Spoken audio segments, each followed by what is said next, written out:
whose interests you have committed to their church. Amen. Amen.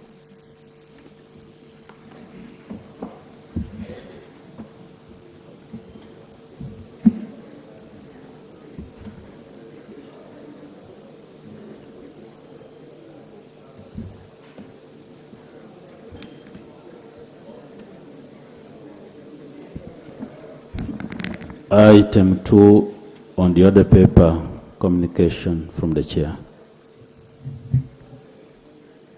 Honorable members, I welcome you to today's sitting.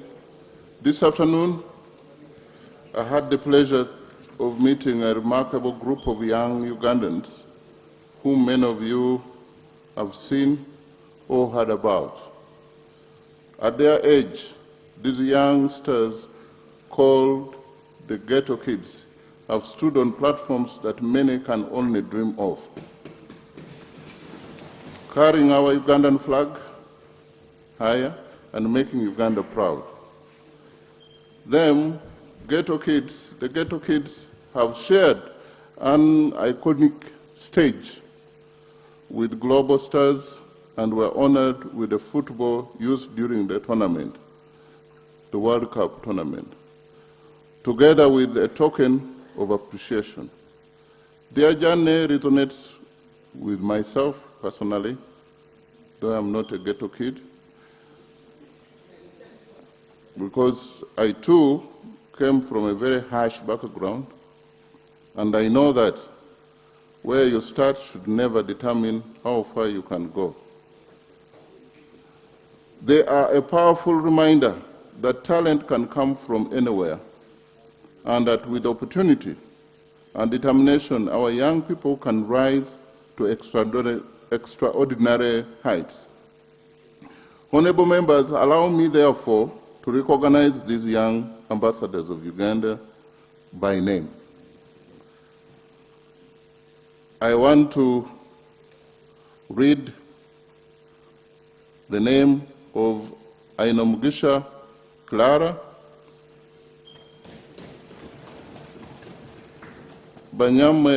Banyomera Ricky, Tioyoma Keisa Maria G, Businje Josephine, Akram Muyanja, Sejirinya Madwana, Mufuma Shakib, Aumot Ketra Maria G, Namtebi Vanessa, Watumu Jason, Mbazira Ashraf, Kiseka Ivan, Kisache Zawede Priscilla, and the adults accompanying them is Mr. Wisdom Enoch Ronin, Kavuma Dauda, Sentongo Ronald,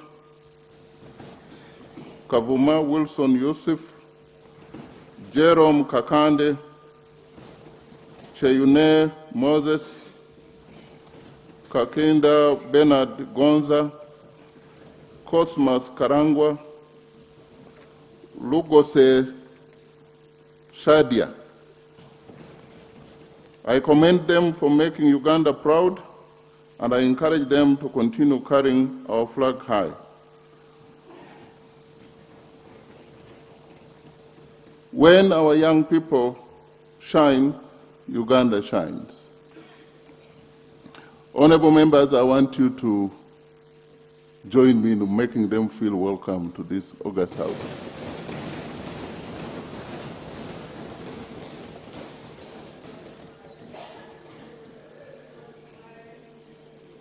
These Ghetto Kids, even if Uganda would not participate in the World Cup, they enjoyed better stage than any other African country or within East Africa.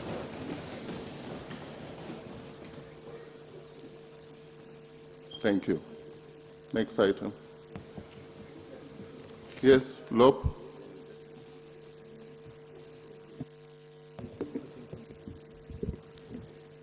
Mr. Speaker, I want to join you in welcoming the ghetto kids to Parliament and to congratulate them on the milestone they attained participating in the World Cup ceremony and really raising the Uganda flag high. Nelson Mandela once said that it always seems impossible until it's done. For me, that is my driving force many times. The hurdles we grapple with in life, the hurdles we grapple with in politics and elsewhere, keep going. One day you'll break through. So we congratulate the youngsters and we do celebrate them. Mr. Speaker, allow me to raise two quick issues that I think are critical for government to help us. One is a law-related matter, and it's good the learned Deputy Attorney General is around. And Mr. Speaker, you're a senior lawyer. There's been numerous complaints about students who finish LDC and then they struggle to enroll. So on an annual basis, LDC, the various campuses here in Kampala, Lira and Barara, they graduate between 1,300 to 1,600 students that are ready to enroll as advocates.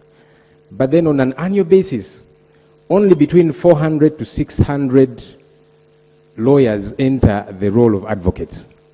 So that leaves a huge backlog of anywhere over 800 who have finished LDC. They are ready to become advocates and do the work for which they went to school for many years. But it is such a tall order, and I'm sure the Deputy Attorney General has received many complaints.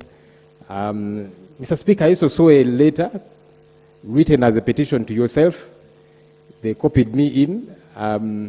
Those were now LDC students who had other concerns.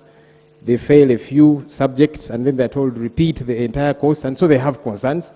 And so I saw that letter written to you. Hopefully it's being handled as well. Now, couple that with these who have gone through 4 years of law school, go to LDC, a very cumbersome course. Some who have done it know. And they're ready. But now, some drag on for years. They are not able to enroll as advocates. Their parents paid school fees and tuition for them to study, and so they are stuck.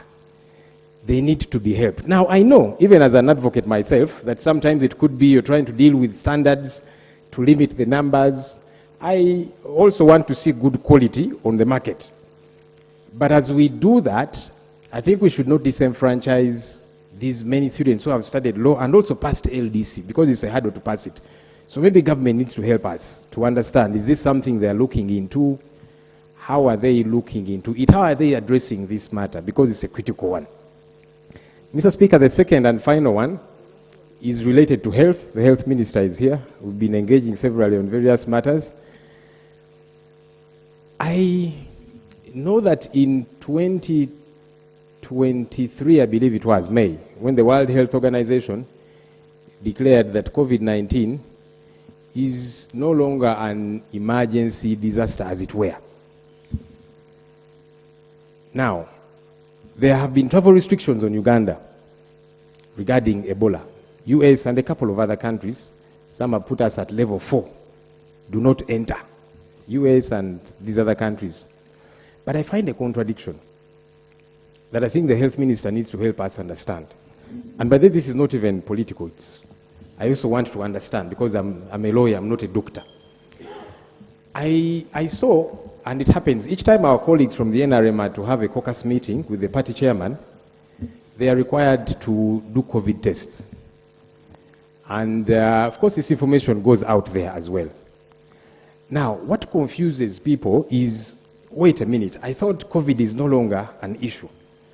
Why are members of parliament required? And look, every party does its things its own way, so I'm not meddling into the affairs of the NRM. I'm just addressing a health concern. So it becomes alarmist to the public and other countries that these Ugandan leaders, each time they're meeting, they have to do COVID tests. So that means COVID is still a serious challenge in Uganda. And in a way, we seem to justify the countries that impose travel restrictions on Uganda.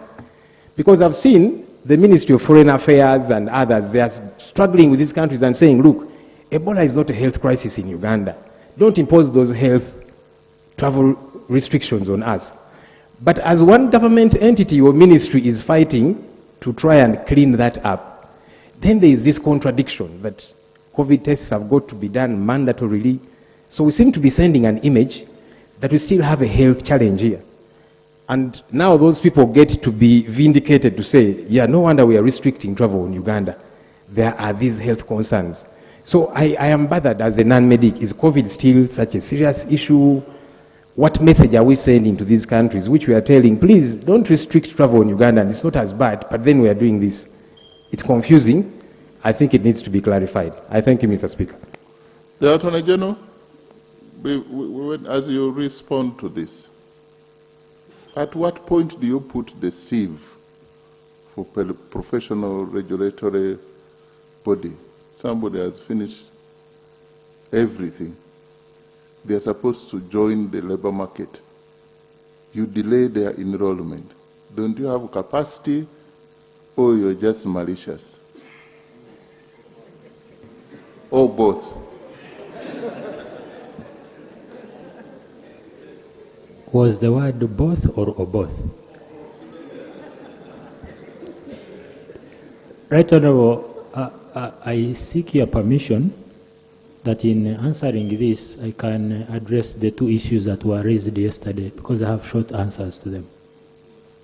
Thank you, Right Honourable. Right Honourable, as regarding the processes of enrollment, we are engaging with the Law Council. They had a number of challenges, which we are trying to iron out. We believe starting September, things will move a little smoothly. I can guarantee you that. Yes. Secondly, yesterday I was asked a question about the fisheries regulations. The first parliamentary council that is handling them and our ministry says they will be ready by Tuesday next week.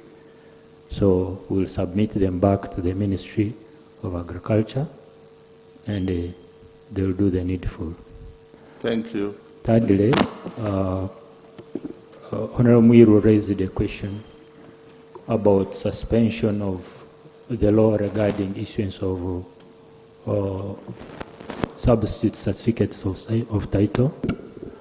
Right Honourable Speaker and colleagues, the Honourable Minister of Lands, who is a personal friend of mine, did not suspend the law per se. She's the head of the Ministry of Lands. She has taken administrative measures because they have identified a mischief that people are fraudulently acquiring certificates of title, substitute certificates of title, and while the owners have their own titles.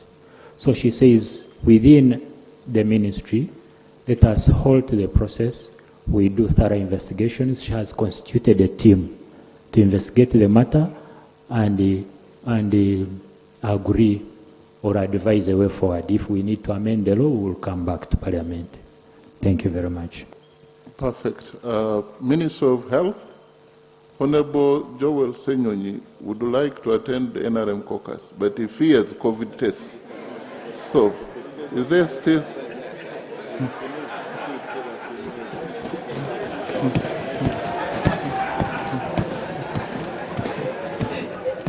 Mr. Speaker, allow me to clarify. By the way, as one of the leaders in this country, an MP, okay, I also lead one side of Parliament, I'm happy to go to any meeting. If you good people invited me to Chankwanzi to present a paper, I will come, and I will present a very good, solid paper. I hope you will follow what I'll have presented. But anyhow. Thank you. Yes, you've clarified. Honorable Bariomusi. The ghetto kids don't leave yet. Yes. Whoever is evicting them is malicious. Yes. The ghetto kids, as we welcome them to Parliament, they should remain to listen to the Minister of Health. Thank you very much, Right Honorable Speaker, and thank you, Leader of Opposition, for raising that concern. Usually when we declare an outbreak or an epidemic over, we usually add that you should continue being cautious. You play caution because there can be a possibility of that outbreak coming again. Like when we declared the end of the Ebola outbreak, I did caution that we remain on the lookout because there is still a risk. For instance, we got used to sanitizing during the COVID outbreak, and up to now, we put sanitizers. I hope the Leader of Opposition is not scared because we sanitize. We sanitize. That's why there is one here and one there. So that should not be a big problem. True, if you are to meet the President, go to State House, there is a requirement for a COVID test. And the COVID tests are done largely in Mulago. The positivity rates currently for COVID are 0.001%. So meaning we basically don't have active transmission of COVID in the country. And as a new Minister of Health, I will give technical advice to the President and the State House that maybe there is no big necessity to subject people to COVID testing, but just a precaution, which is harmless. And I don't think it sends a negative message at all. It has little or nothing to do with the travel advisories which countries have been announcing. And maybe let me also use the opportunity to say we are engaging various countries, including the US, Canada, and others, on their travel advisories in relation to the Ebola outbreak. And our Minister of Foreign Affairs, I know, is engaging in meetings with these countries so that they can lift these restrictions and bans which they had imposed on Uganda, on their citizens coming to Uganda, but also on people traveling from Uganda to their countries. There have been those challenges. And like I've been saying, those travel restrictions were not backed by public health science, but we are engaging the various countries, and I think soon they should be able to lift them.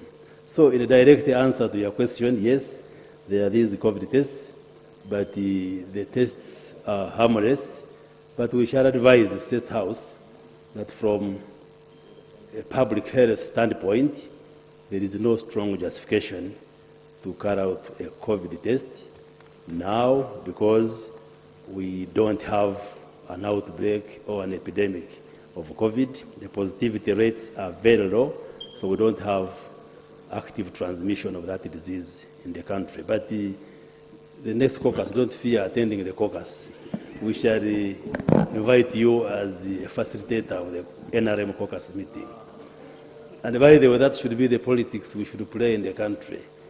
Being in a ruling party and you being in opposition should not mean you can't meet and discuss the future of this country.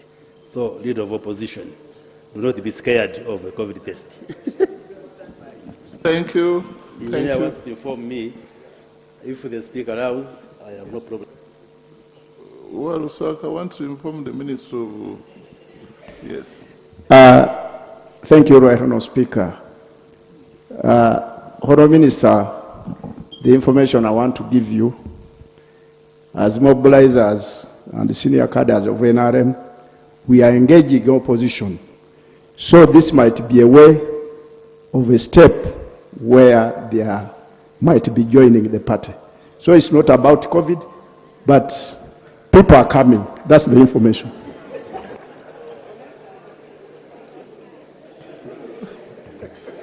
So thank you very much for the information. Yes, true. The NRM actually is an umbrella which accommodates people of different shades of opinion. So Whoever is coming is welcome. Okay. Now it will be back Mr. and Speaker, forth. let me first use the sanitizer here, as advised by the Minister for Health, who is a very senior doctor. Mr. Speaker, I do appreciate the two ministers, the Deputy Attorney General's response. He says beginning September, we are going to see improvement in enrollment to the Law Council. We hope that happens so that these young people that have studied get to quickly join the market. The Minister for Health has told us he will advise. It's not a big deal because we were getting scares. So some colleagues on this side were beginning to say, now, shouldn't we approach the Speaker to say, if these our colleagues have got to have tests before they go for their meeting the other side, maybe they should have tests before they come for Parliament. Are we safe? It was a concern, but I'm glad that you have cleared that and you will give the advice. Now we are at peace. But on a light note, if you're sending people to approach some of us to join you, please don't send people like Honorable Waliswaka. Send more serious people. I thank you.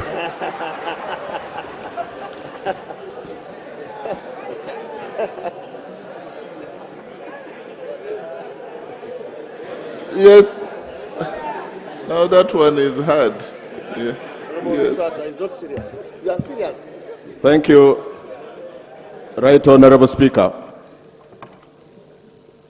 I rise to join you to congratulate the young people, the ghetto kids, for flying upon being an inspiration to others by flying our national flag globally. Mr. Speaker, the young people who overcome hardship become powerful examples of perseverance and achievement. And this, therefore, is a demonstration by word and deed that one is not defined by where you come from. One is not defined by the humble beginnings that you emerged from, but by the talent, the resilience, the potential, the creativity that one brings to the world or to society.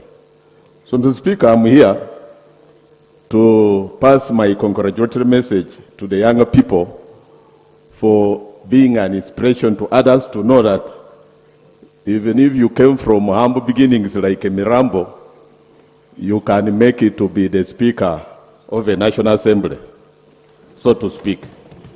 Thank you very much. Thank you. And my beginning was not very humble. I just want to take this opportunity to correct the nomenclature. Ugandans are so diplomatic that even when somebody is poor, he doesn't want to say he's poor. He say, I'm from a humble beginning. Poverty is not humble, my friends. Poverty is serious. Cassandra? Poverty is harsh. Thank you, Yes. Right Honorable Speaker. For purposes of record, my name is Abdul Bisaso, Member of Parliament, Kassanda South. Right Honorable Speaker, I raise to make a submission concerning the need for Parliament and government to recognize, appreciate, support, and deliberately invest in Ugandans who use their talent to promote the image, culture, and identity of our country on the international stage. Right Honorable Speaker and members, Uganda is blessed with enormous talent among our young people in music, dance and drama, comedy, fashion, film, and many others. But many of these talented Ugandans have become unofficial ambassadors of our country, carrying the Ugandan flag to international audiences, Right Honorable Speaker, and demonstrating that our young people can compete and excel globally. A notable example is with us, Right Honorable Speaker, the Ghetto Kids, whose exceptional dancing talent has taken Uganda to international platforms and attracted enormous global attention. Their success is not merely entertainment, Right Honorable Speaker, it is a demonstration of Uganda's creativity, resilience, and potential. allow me to be on record to appreciate the 10th Parliament, Right Honorable Speaker. Because at the time when we were faced with COVID-19, the ghetto kids had a challenge. Their home was about to be taken. The 10th Parliament saw it wise and contributed money towards purchasing their home to beyond 114 million. So I want us to thank the House for having done that to the ghetto kids.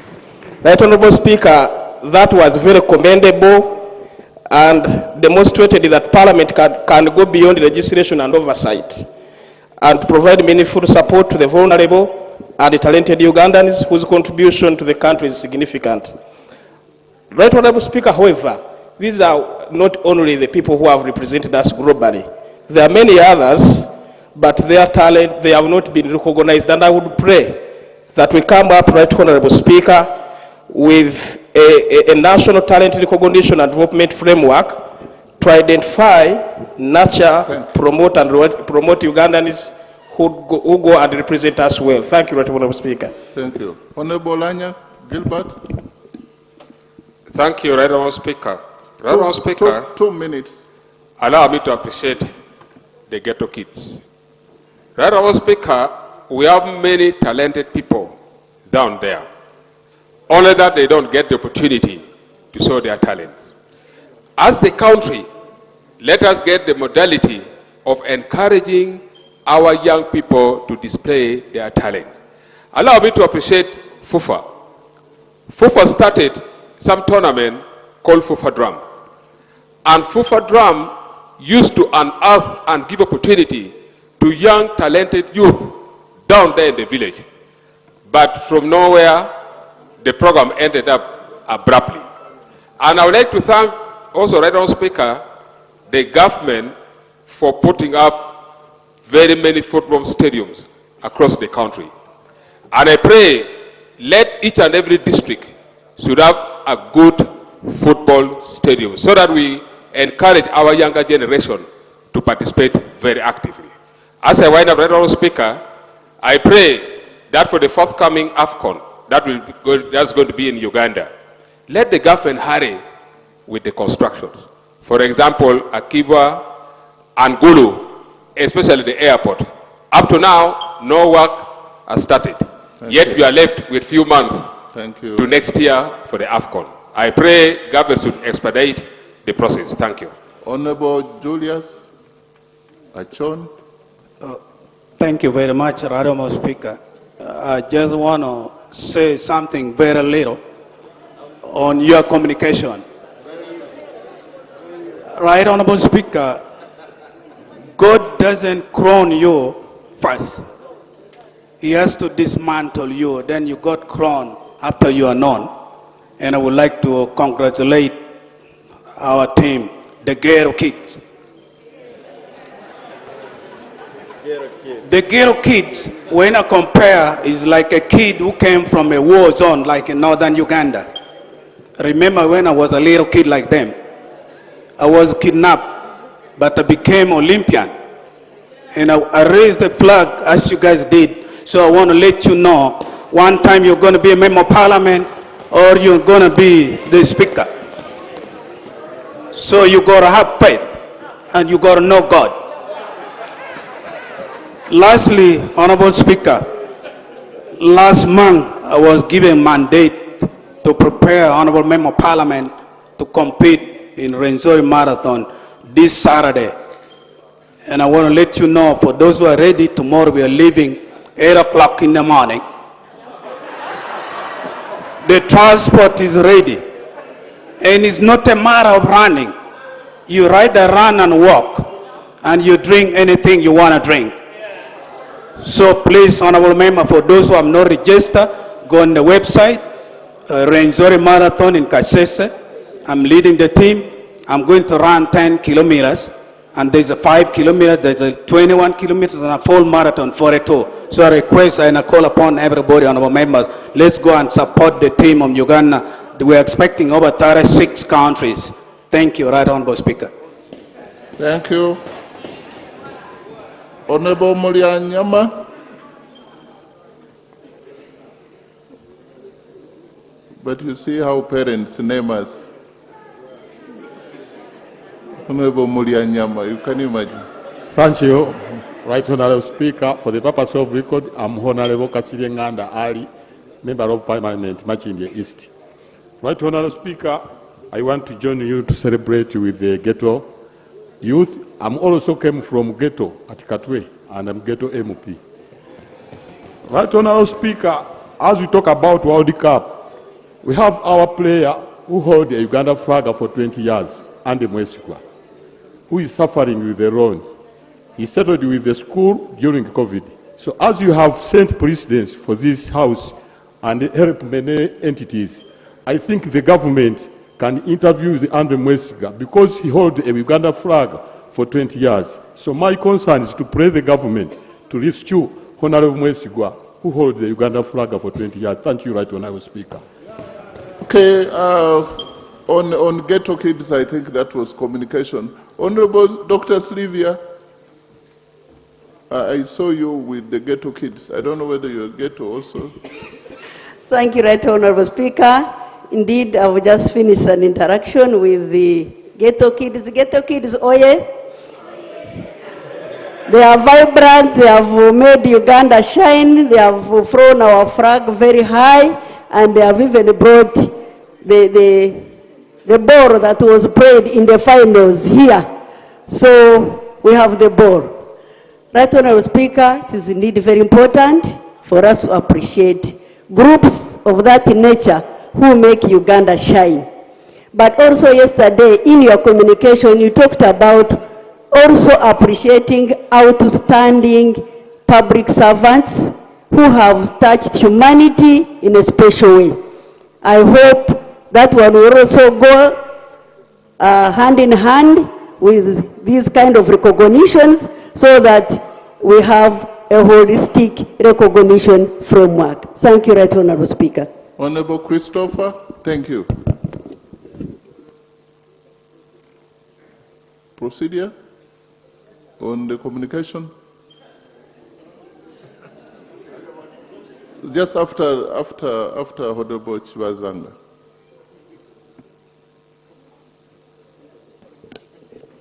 Thank you very much, Mr. Speaker and honorable members.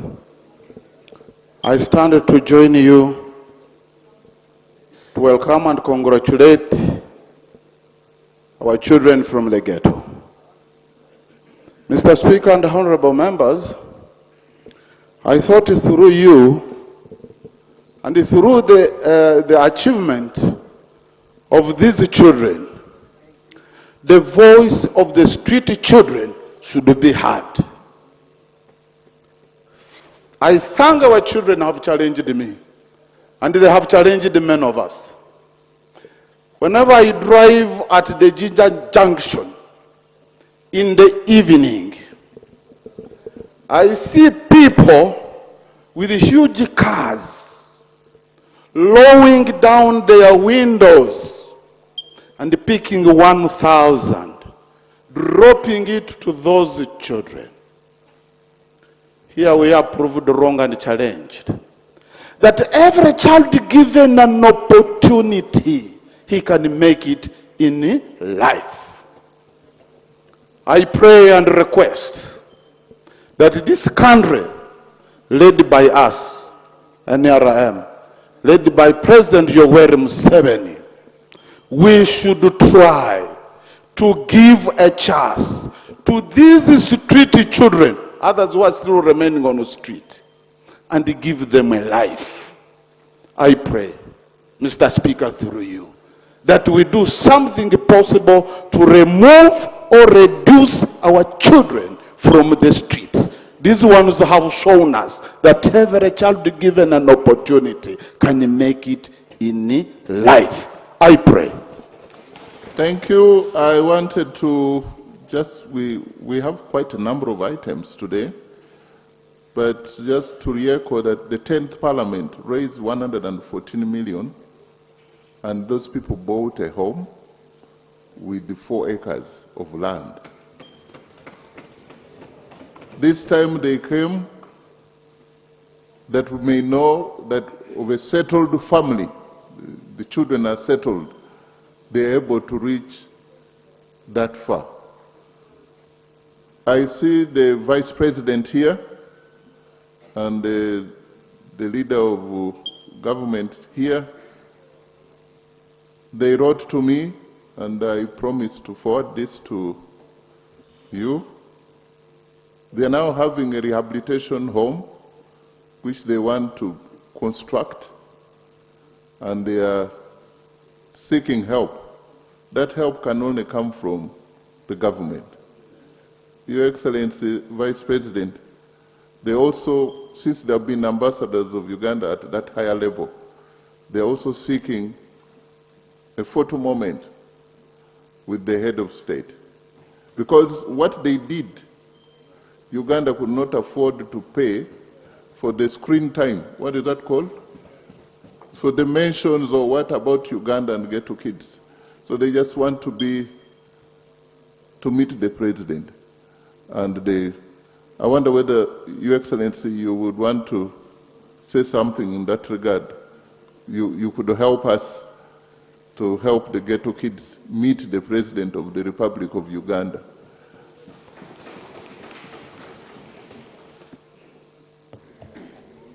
Thank you very much, Right Honorable Speaker.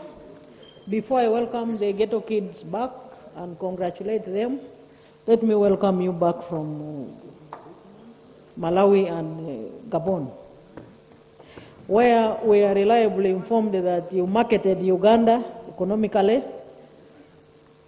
to investors in those countries. And I call upon all members of this August House, whenever they are out of the country doing work, to do what you normally do, besides the official schedule that you always have, and that is economic diplomacy. Let me welcome the Ghetto Kids back and congratulate them for the exemplary performance. You indeed raised our flag high, and you have been an inspiration to other young children across the country and indeed the continent. And as Parliament, as leaders, we pledge to give you the necessary support that you require in your journey.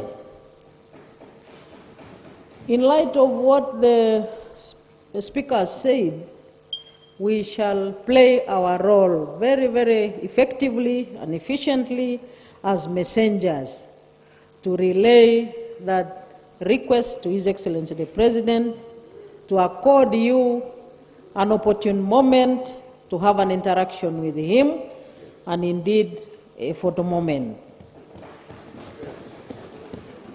Right Honorable Speaker, having made a humble response to your request, I would also like to make a small request that I use this very opportunity to make my... Yes, go ahead.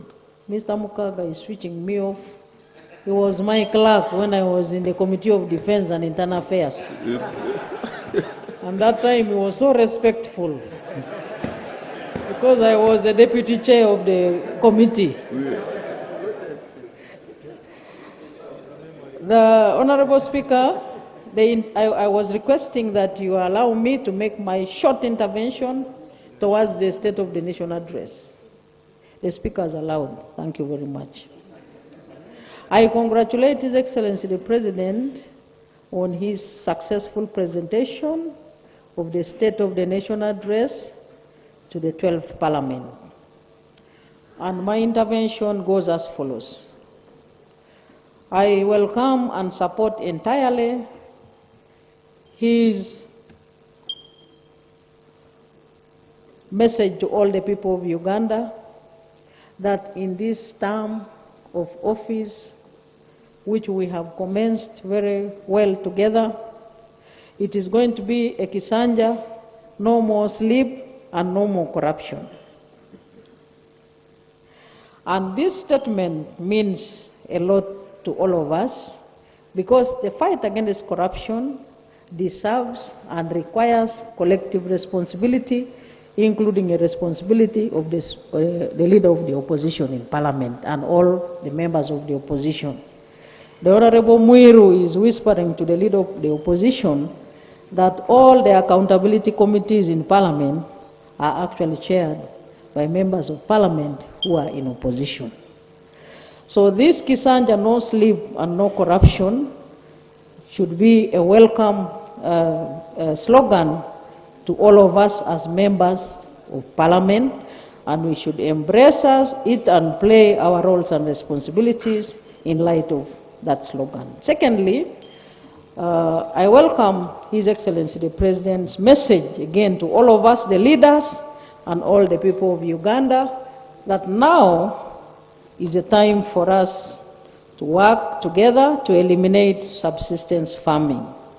Because a range of wealth creation programs and livelihood programs have been initiated by government, and we are here as vehicles of those messages to the masses so that those programs produce results. I indeed support His Excellency the President that the leaders must play a very key role of diagnosing the problems of the people so that proper responses are given to the people, and most important, that we should reach out to the people with clear messages, either through radios, TVs, etc. And that's why I thank you, Mr. Speaker, for empowering us as members of parliament to do our oversight role. I read from a very clear source that the facilitation to do that role has now been reframed.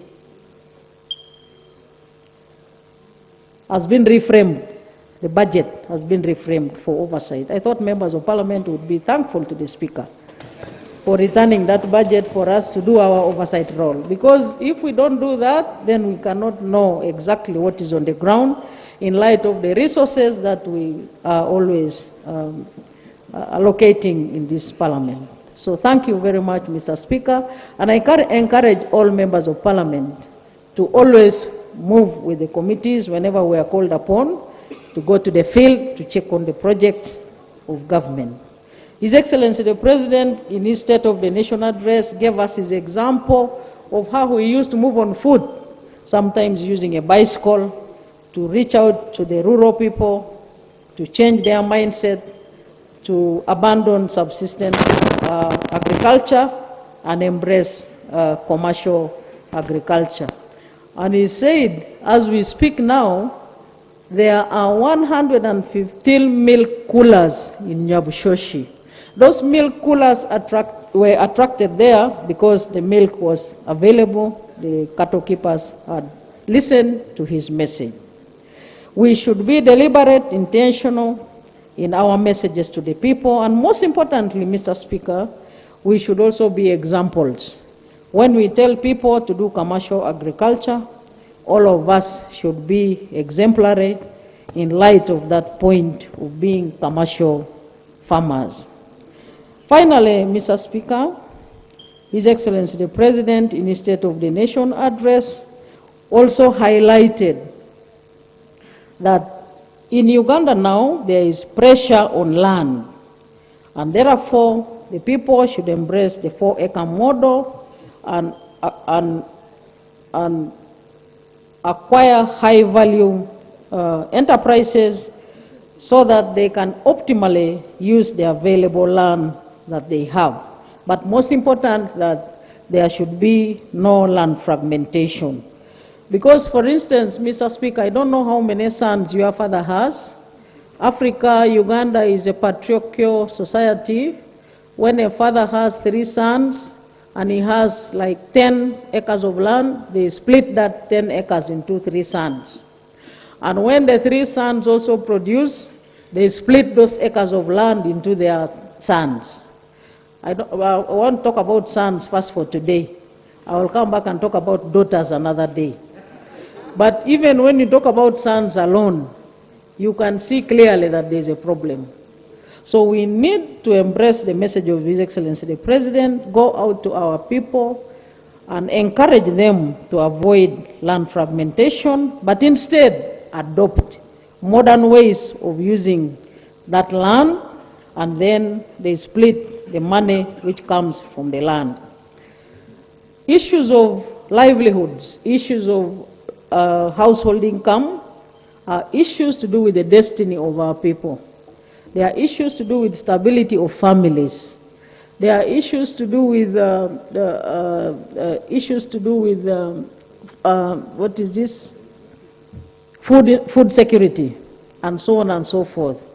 So on that first point of His Excellency the President, Mr. Speaker, I call upon all members of Parliament to participate and do due diligence on their part. There are a range of development programs which His Excellency the President talked about that are also a prerequisite to growth of the economy and development. One of them is peace. I am speaking when one of the members of Parliament was just talking about being abducted at one time. Maybe someone at one time was an IDP, another one may have been a refugee. We all know that without peace, it is not possible to do any development. So I would like to applaud His Excellency the President, who is the Commander-in-Chief, and all the UPDF and other security agencies for inculcating peace and security in our country. Peace which has enabled all the people of Uganda to participate in their productive activities. I thought that we would be very thankful for this, especially for me who has ever been internally displaced. Mr. Speaker, I've ever been internally displaced 3 times, to the extent of being even an internally displaced person in a seminary. You know how a seminary is not supposed to entertain any other person apart from seminarians. But at one point, I was a displaced person in Madera Seminary in Soroti. Fortunately, my uncle, the late Reverend Father Francis Asete, was a rector. And I was again a displaced person in another parish at one time, and another displaced person in Ngora Township. There are people who come from Ngora here. I was also displaced at one time in Ngora. So the issue of peace and security has a very strong connotation to the development process of any economy. And I would like again to repeat that I would like to applaud His Excellency General Yoweri Kaguta Museveni, the Commander-in-Chief and President, for the sustainable peace and security that we are now enjoying in the country. And the Honorable MP from Amuru is very happy. He's shaking his head and he's smiling. Infrastructure is one of the areas where His Excellency the President also alluded to as one of the areas which is a priority as an enabler of economic growth. And I would like all of us to always support the minister when he comes here, ministers when they come here to discuss with us, especially the finances concerning the infrastructure. And the regional cooperation is the last one, Mr. Speaker, I will talk about. There are many, I will talk about the last one as regional cooperation. As access to market in the East African community, access to market in the African Union, because we cannot produce and have market for all our products within our country.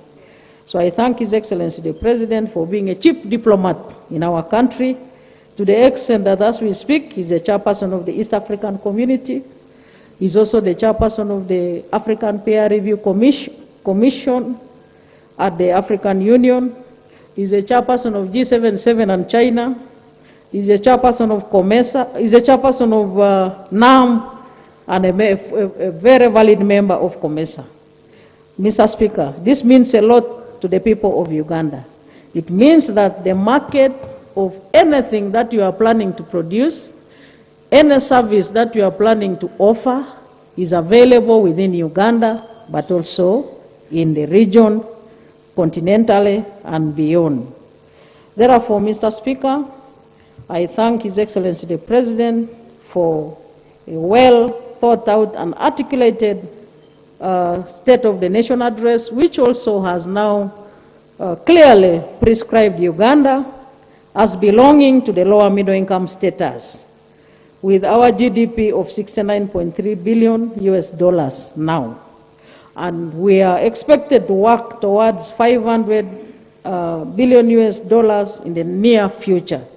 So, honorable members of parliament, for us to get to the $500 billion we need to do collective effort.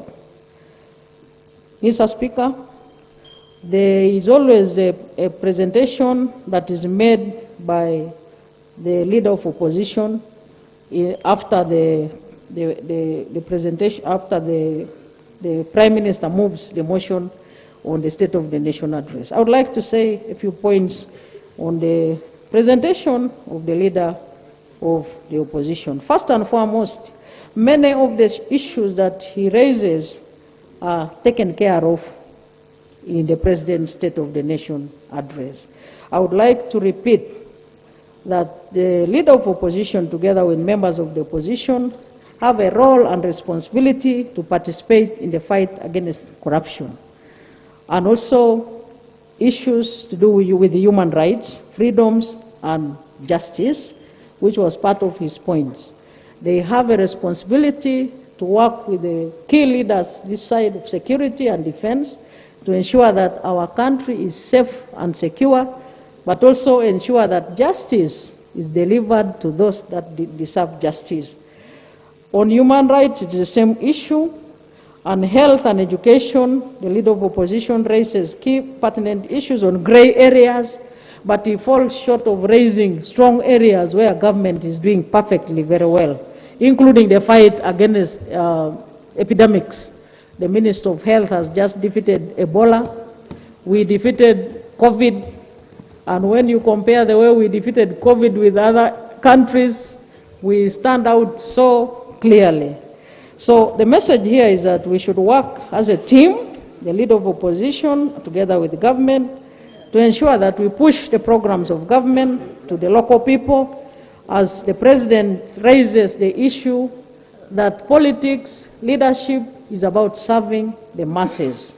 I thank you, Mr. Speaker, for giving me the opportunity, and I congratulate His Excellency once again for a very well articulated and nice State of the Nation address.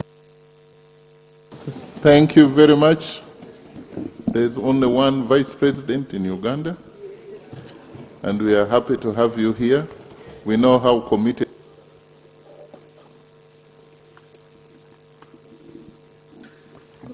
This is the only time, sitting in this chair, you have to, the Vice President has to salute me. That is quite a...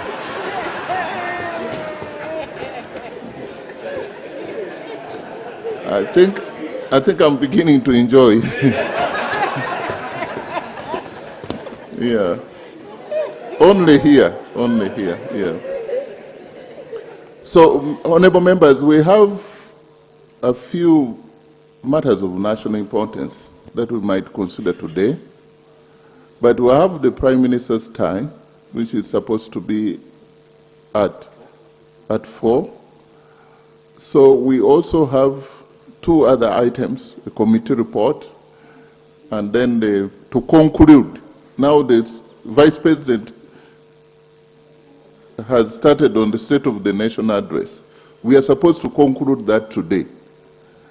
So I will want to use my prerogative and invite 6 people. And we see how 6 times 2 minutes each, that is 12, and we see how it goes. So, but I think we shall make some adjustment. The first one to go is Honorable Eddie Kwizera, 2 minutes.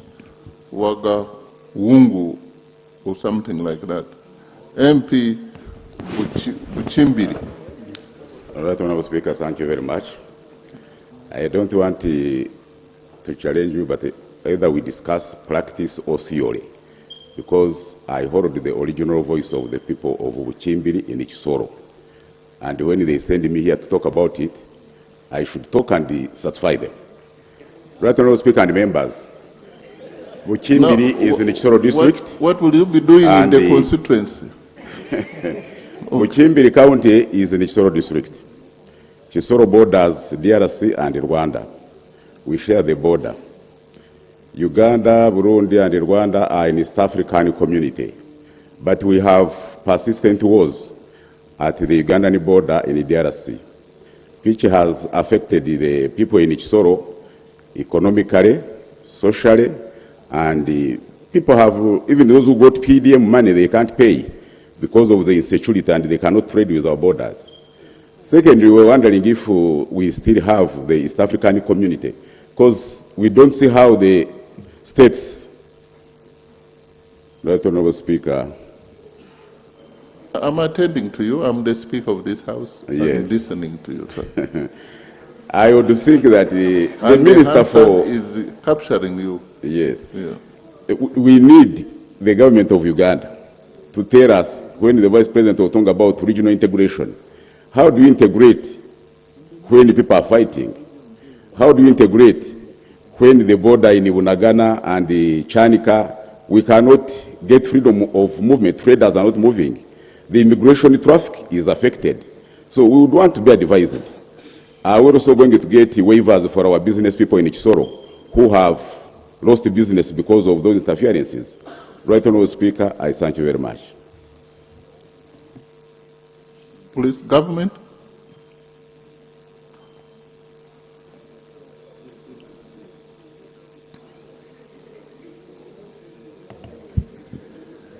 Thank you very much, Right Honorable Speaker and Honorable Kwizera. Honorable Kwizera is our neighbor. We come from Kanungu. The border between Kisoro district and the DRC, I think the major challenge is that the other side of DRC is under the M23. They are the ones in the governance, and that creates its own challenge. But M23 is not fighting Uganda, but it is fighting with the government of DRC, and this is an issue which is being handled by our governments in the East African community. Of course, the border with the DRC has also been, the issue has been compounded by the Ebola epidemic on the other side, where we have closed the entry points as we manage the Ebola outbreak in the DRC. But that one, I think, will come to pass once Ebola has been contained. But the issue of the border because of the M23 is an issue which is being handled by our governments in the region. Thank you. Honorable Kello Patrick, you have so many issues. I suggest you summarize it. Thank you, Right Honourable Speaker, for giving me this opportunity. I rise on the issue of the new national ID. Honourable colleagues, on 9th of February 2026, the NIRA publicly acknowledged that the QR code that is on our national ID was not yet integrated into the operational system. And they gave us a deadline that by 31st of March, would have these things been fixed. But Right Honourable Speaker, as I speak now, Ugandans are crying out, because when you go into banks and some of these service providers that require QR code, the new national IDs are not corresponding. And you are required to pay 5,000 shillings to get the NIRA letter to have your system integrated.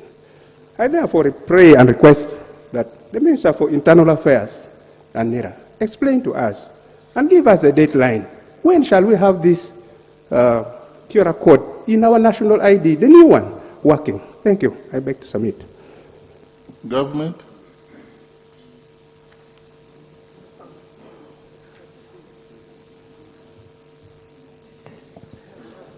Right Honourable Speaker, we have taken note of the question. We'll ask the Minister of Internal Affairs to come and respond.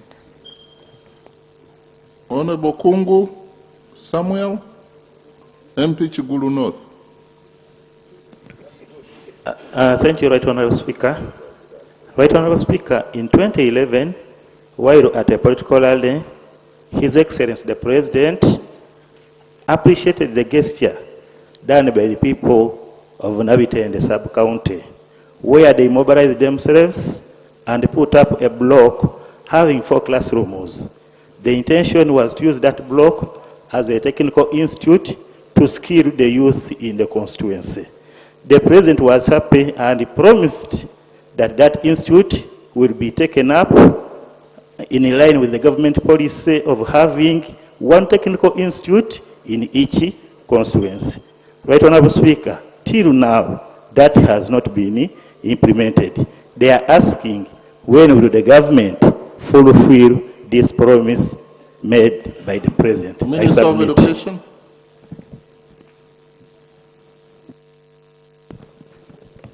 Thank you very much, Right Honorable Speaker and honorable colleagues. We are aware of all presidential pledges relating to the sector of the Ministry of Education and Sports. We have factored them into our budget. We want to confirm once we have resources that are available, we'll be able to fulfill it. I thank you so much. Honorable Chen, Geoffrey. It's doing very well, isn't it? Honorable Guang. Thank you, the Right Honorable Speaker. Arise on a matter of emerging humanitarian disaster arising out of the continuous rise in the water level of Lake Kyoga and Lake Kwania, displacing families, destroying road infrastructures in the entire district of Amalatar. Right Honorable Speaker, Amalatar is a peninsular district in the middle of Lake Kyoga and Lake Kwania. And as of now, it is consistently in a low-lying area. And the continuous rise in the water level has, for instance, displaced 4 villages in Akwon sub-county. It has blocked 1 parish in Achi sub-county. They cannot access health services. They cannot access schools. They only access the mainland through the boat. Right Honorable Speaker, these families need support in terms of food relief, in terms of shelter. Right Honorable Speaker, the current situation in Amalatar district is even blocking the only exit road, the district road on land, that connects the district and Kaberamaido district. That is the road from Ochero to Achengriany. That needs emergency repair to raise the swamps that connects the 2 districts. Right Honorable Speaker, if this situation is not supported, very many communities in the Amalatar district will be displaced, and then 2, all the roads infrastructure will.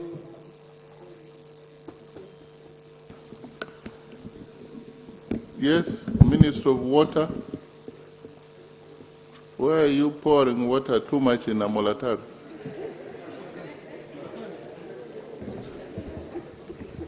Thank you, Right Honorable Speaker. I sympathize with my brother for raising those pertinent issues because our people are displaced and there's already too much water displacing them. Right Honorable Speaker and colleagues, we were here telling the country that very soon we shall have a lot of rainfall. And actually we are even expecting an El Nino in this country. And therefore it has started. We have some rains already coming, and actually too much water is a result of too much rainfall. And more is expected to cause the rise of water levels in Lake Kyoga and Kwania area. But Right Honorable Speaker, the issue of the honorable colleague is twofold. As government, there's need to come and help the people who are displaced. From the Ministry of Water and Environment, these are results of some activities. Most of these water bodies Right Honorable Speaker, are being degraded. They are silted because there's activities around the water banks. The soil has sunk in. The water no longer flows in the designated path, and they wander. So we need, as a people, and seriously for that matter, to protect our water bodies, the water banks, the forests. You would conclude if you would tell us something about the interventions is asking. Right Honorable Speaker, as I said earlier, is a twofold, because it's a disaster and it goes to another part of government. I'm looking at my sector that for a long-term solution, please let's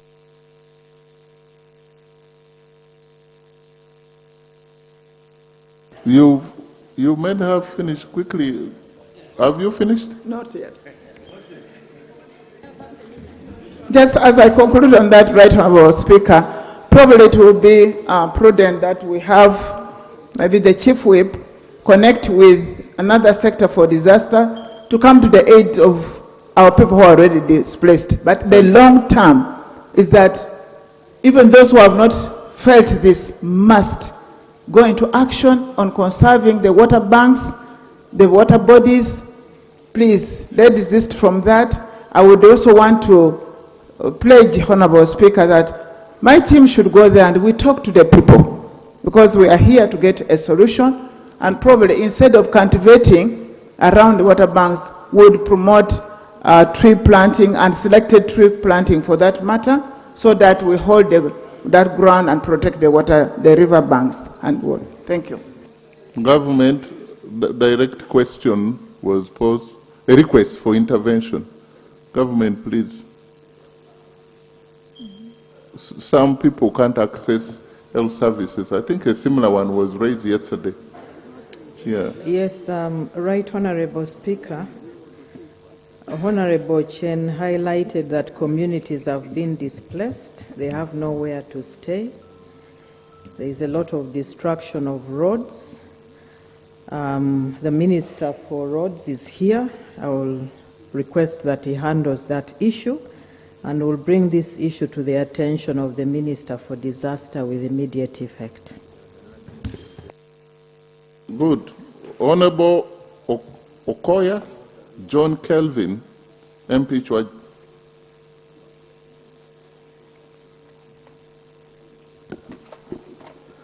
Right Honorable Speaker, I rise up in a matter of national importance concerning the escalating insecurity in Kitgum town, where residents are living in fear due to attacks by suspected criminals commonly known as Iron Men.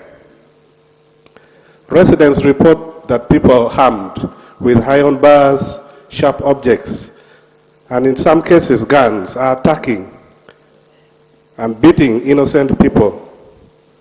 Reports indicate that several residents are sustaining serious injuries, with concerns that these attacks are becoming a daily occurrence. Right Honorable Speaker, what is even more worrying is that the public concern that some suspects are arrested and later released, creating a perception that criminals are not being effectively dealt with.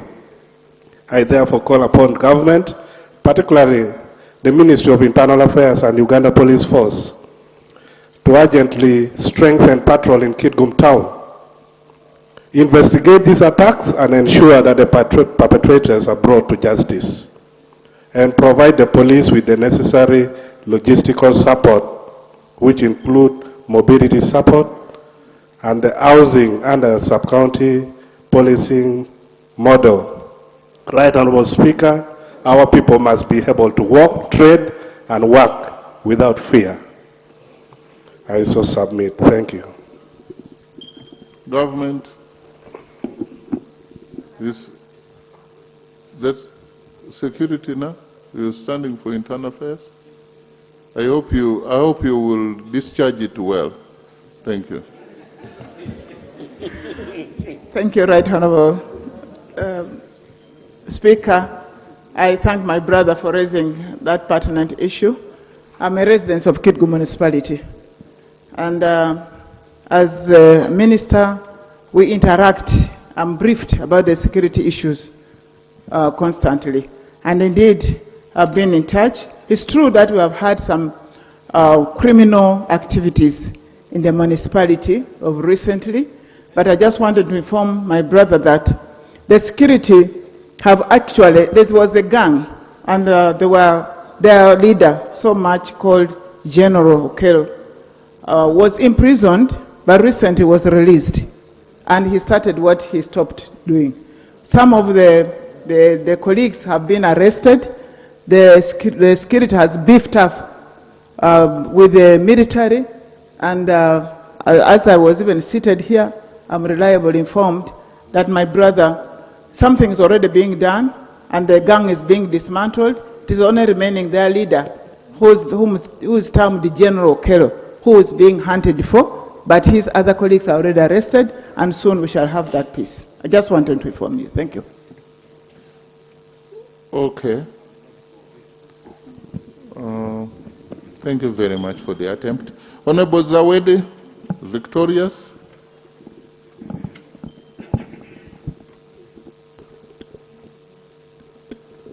Thank you, Right Honorable Speaker.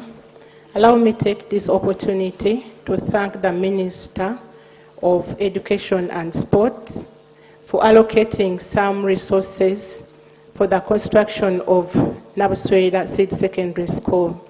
Though the district took some time to submit the land title to the ministry, it was on 20th last month that the Permanent Secretary of Education and Sports wrote to the CAO of Nakasongola district notifying her about government not being able to construct or to start the construction of Nabuswera Seed Secondary School. Right Honorable Speaker, according to the notification letter that was forwarded to the Chief Administrative Officer, the PS says that the project needed 690 days to be completed, yet by then there were only 530 days remaining for the project to be completed. So it was on that background that the PS wrote to the Chief Administrative Officer. My prayer as the woman member of Parliament in Nakasongola District goes to the Honorable Minister of Education and Sports that let the process of constructing Nabuswera Seed Secondary School under Uganda Secondary Education Expansion Program, USIP, start in order for us to cater for the vulnerable people that move a long distance to access education, as it has taken some long period when Nabuswera sub-county has no any seed secondary school or government-aided school. That's my prayer, Right Honorable Speaker. Minister of Thank Education.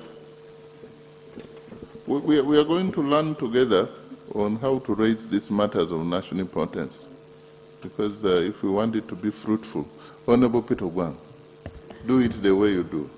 No, first of all, I want to begin by thanking you and thanking my honorable colleague. Right Honorable Speaker, I want not to do the way you want me to do, but I want to do the way I meant to do it.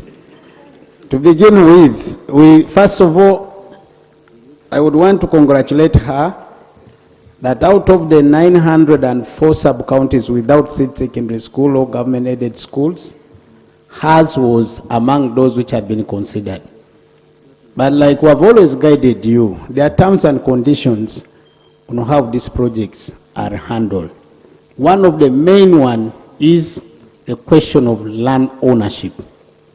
For that matter, we normally write to you and ask you to provide us land which is titled in the name of the school. Unfortunately, sometimes some of you do not have that conditionality. And yet, I also still have a burden of many to be considered. So in an event you don't meet the criteria, I am forced to push that opportunity to another area where they must have met the what? The criteria. So this information to all of us, that please, honorable colleagues, let us prepare our areas where you know you have sub-county without a seed school, land requirement ownership is a must for me to support and fund those projects. So for my sister of Nakasongola, I invite you to come to my office. We look at what is available and how we could be able to follow up that project for the future. Honorable, I thank you so much. Thank you. You've done it. Honorable. Thank you. Yes. Right, Honourable Speaker, I rise on the point of procedure on our parliamentary rule of procedure, Rule 88. Right, Honourable Speaker, we made this rule to be followed by all of us, and it's the rule that guides the House. I have seen amidst the ministers, about 4 of them are violating the rules made by this parliament as far as the dressing code is concerned. I can see Honorable Minister for Agriculture, Honorable Minister of Guang, Honorable Minister for Energy, including the elderly member of parliament from the side of NRM, and another member seated there. Right, Honorable Speaker, if we start violating our own rules of procedure, it means this parliament shall go astray. The procedural point I would like to find out from you, right, Honorable Speaker, is it right to continue accommodating, especially the ministers who are violating our rules of procedure, to continue sitting on the front bench? If it's procedural okay, I request, right, Honorable Speaker, you allow them to exit until they change on their dressing code. I beg to move. Honorable.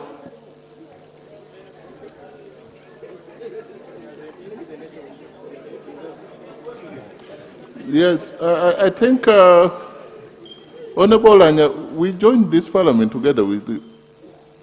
You used to raise matters of land. Now today he has gone to dress code. The rule says a member shall dress in a dignified manner, stipulated as that. So I know that my brother, my young brother, and the Right Honorable Deputy Speaker has made some guidance, and the matter was referred to the Rules Committee. For now, as you see, we are getting stuck into the old. But it's the rule now, but we shall need to make some. Let's wait for the Rules Committee. For now, the people before me, you mentioned, they are dignified. They are dignified. But you've been referred to the rule, the members mentioned, you've been referred to the rule, and that is still the rule. So, I wonder whether I have given with one hand and took with another.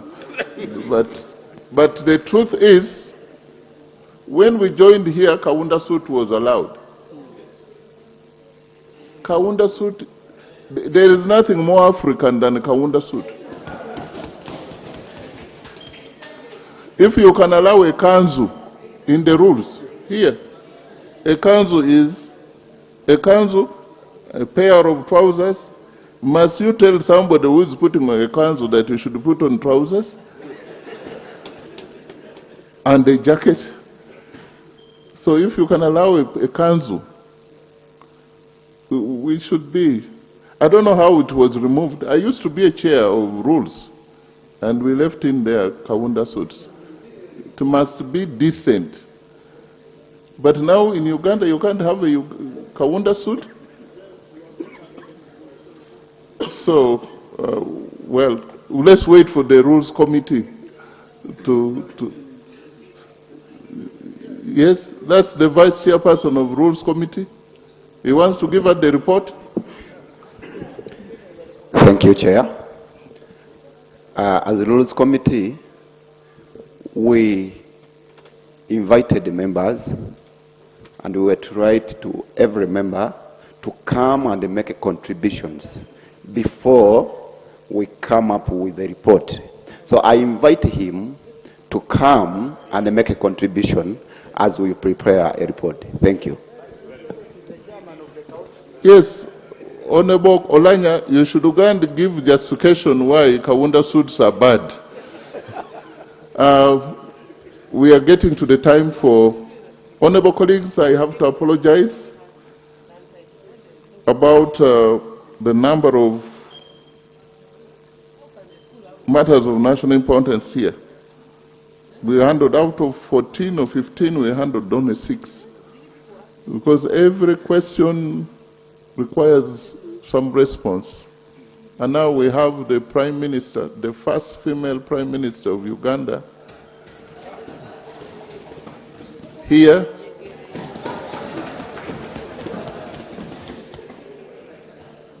You know, that is also a truthful fact, historical fact. The first female Prime Minister of the Republic of Uganda. We have her, but she came 2 minutes to the time.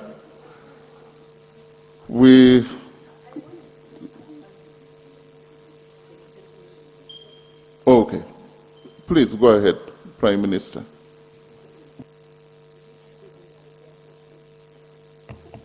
Right Honorable Speaker and members, good afternoon. Today I had an opportunity to interact with the security chiefs in the country, and the issue of the security situation in Kitgum came up. It so happens that there are people who had been arrested. There is a man called Okero. He calls himself Geno. He was arrested, put in prisons of Kitgum, but they later found that he was fighting with every prisoner there and injuring some, and he was transferred to Rosira. He served his sentence and he went back. And then he started from where he ended. And that's where we have issues with our judiciary. Because now the man is back, he started where he ended, he's now more sophisticated. We were told there was a security committee meeting yesterday of the district, and the security committee requested to be beefed up with some security as they hunt for this criminal. And I know they will arrest this criminal. And another criminal gang that is coming up, they call themselves Iron, I'm forgetting the name, Iron Bar, something. So I thought I should give you this, that government is trying is trying every way to make sure that this criminal is rearrested and brought back to prison. Thank you. Clerk, Prime Minister, call the next. Item 4 on the other paper, statement by the Right Honorable Prime Minister on government business for the succeeding week, 25th to 27th August 2026, pursuant to Rule 29 of the Rules of Procedure. Right Honorable Prime Minister. Right Honorable Speaker and members, pursuant to Rule 29 of our Rules of Procedure, allow me to present the business of government for the succeeding week, that is 2025, 2027, August 2026. Right Honorable Speaker and members, we shall come up with a statement by the Ministry of Water and Environment on the weather forecast in the country. The second one is a statement by the Ministry of Local Government on the status of upgrading markets in the cities and the municipalities countrywide. The last one is by me on to the response of the leader of opposition to the State of the Nation, which was by His Excellency the President. That Honorable Speaker, I beg to submit. Thank you. Next item. And Right Honorable Prime Minister, you should have been told by now that we shall be getting into a recess from 3rd. Our recess, does it begin on 3rd or? Yeah, begins on 3rd. For 3 weeks. And we want all the businesses we are going to condense everything before 3rd. Thank you for this. Next. Item 5 on the other paper, Prime Minister's time. Right Honorable Prime Minister. Right Honorable Speaker and members, as you are aware, we have both written and oral. So let me start with the written questions. I got one question from Honorable To Edward Agago. He says Agago district has had the lead in Acholi sub-region in voting for the ruling party for several years. And his prayer is, when will government upgrade Patongo Health Center 4 to a district hospital? That Honorable Speaker and members, this is my response. And that Patongo Health Center 4 is one of the facilities that the government recently upgraded from Health Center 3 to Health Center 4. In line with NDP 4 and the Ministry of Health Strategic Development Plan 2025-2026, 2029-2030, government has planned to upgrade its high patient volume health center 4s across the country to community hospitals. Patongo Health Center 4 being one of the facilities serving a high patient load and a large population will be among those prioritized for upgrade to a community hospital status in the short term. A community hospital is mandated to provide services equivalent to those of a general hospital, including comprehensive emergency obstetric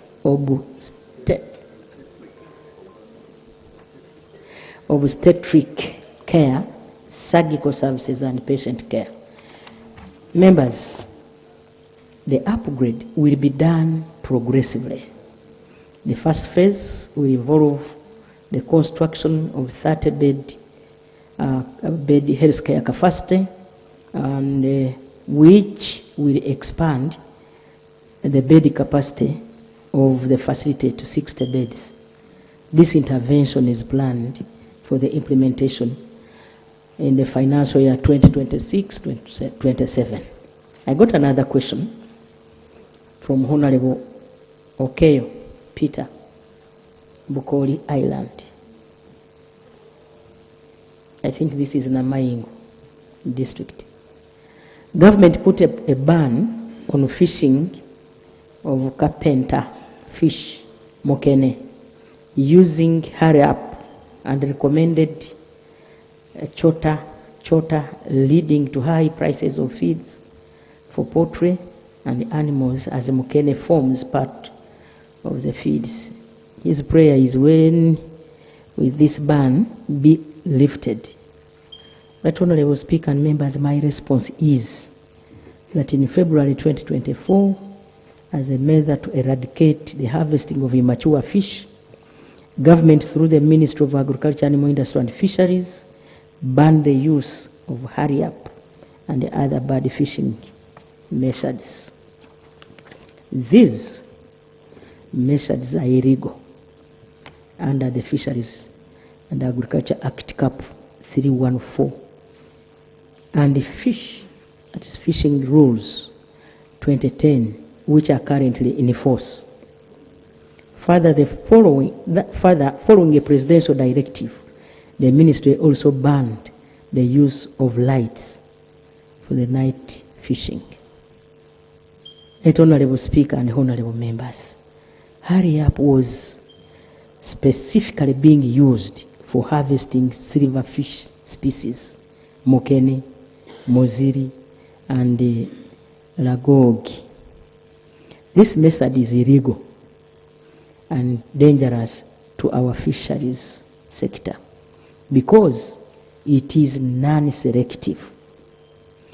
It results in the capture of the large quantities of both targeted and non-targeted fish, especially juvenile Nile perch.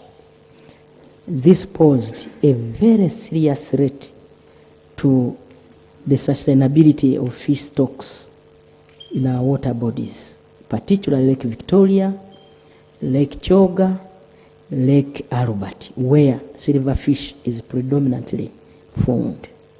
Right Honorable Speaker, government reaffirms that Hurry Up and all other illegal fishing methods remain banned.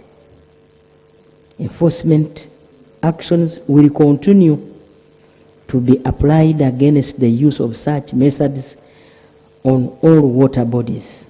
Furthermore, the fisheries and aquaculture regulations that are soon to be tabled before this Parliament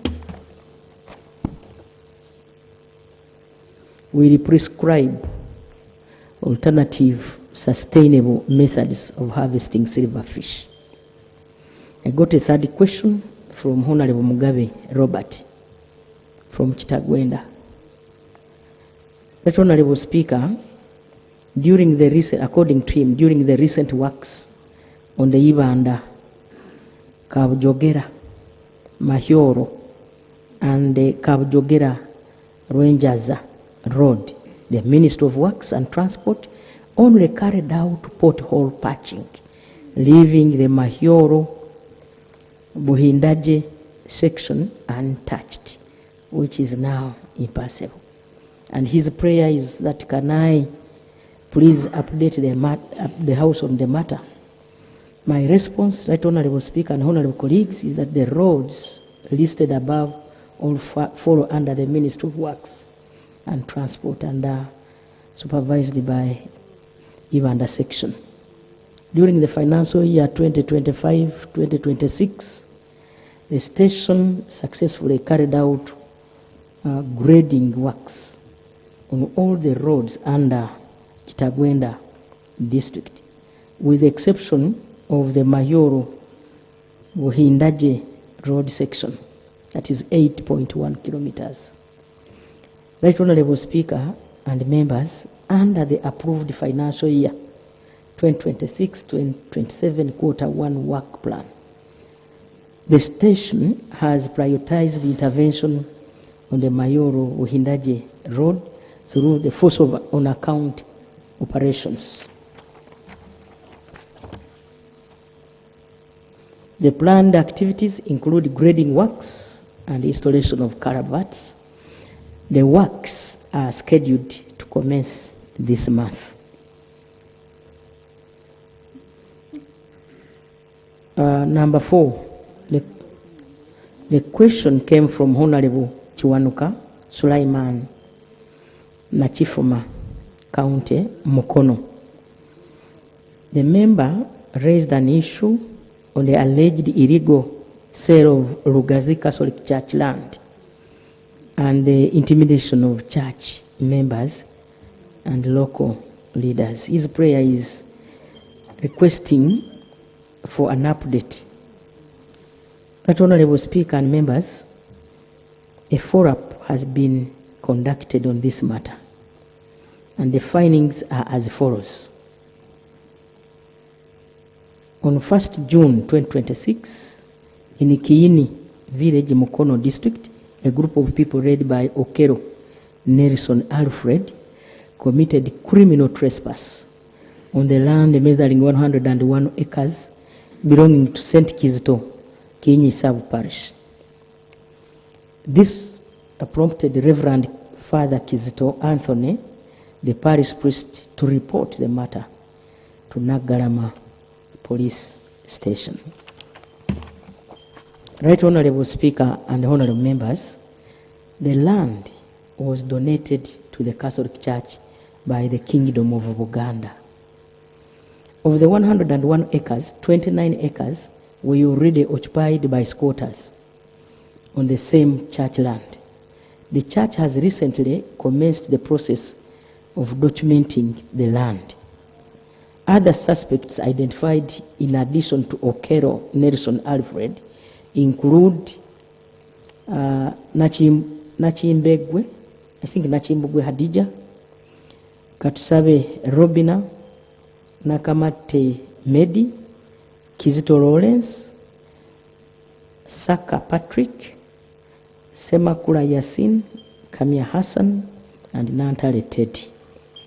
The suspects claim ownership of the church land, some alleging to be first, second, or third generation of Chibanja owners or Chibanja holders. These Chibanja holders allegedly sold portions of the said land to Okero Nelson Alfred between March and May 2026. Further, on 6 May 2026, the LC3 chairperson of Kasau Sub-County and the RDC of Mukono held a meeting in Kiagi village to conduct fact-finding on the conflict over the same church land. Right Honorable Speaker and honorable members, investigations were conducted and the case file has been sanctioned against the suspects. Government remains committed to protecting institutional land, including church land, from illegal encroachment. The relevant authorities will ensure due process is followed. The fifth question, Right Honorable Speaker, came from Mama Miria Chambade, MP Maugula North Constituency, Mpigi District. That on 29th December, His Excellency the President pledged during his campaign rally in Mpigi to establish a ferry service for the people of Uyiga. And her prayer is that government should urgently establish a ferry connecting Vumbo landing site to Uyiga Island in Kamengo sub-county, Maokota North, citing the challenges faced by the island community in accessing essential services and markets, and request that the ferry service be prioritized in the recent financial year's budget. Right Honorable Speaker and members, my response is that the Ministry of Works and Transport has a strategic plan to progressively connect all isolated communities that have been assessed and found to be technically and economically feasible for ferry connectivity. With regard to the proposed Buvumbo Buyiga Island ferry route, the Ministry of Works has included it among the other proposed ferry routes to undergo feasibility studies. The purpose of these studies is to establish technical, operational, economic, and financial feasibility or viability for the proposed ferry service and to determine the required ferry and associated infrastructure.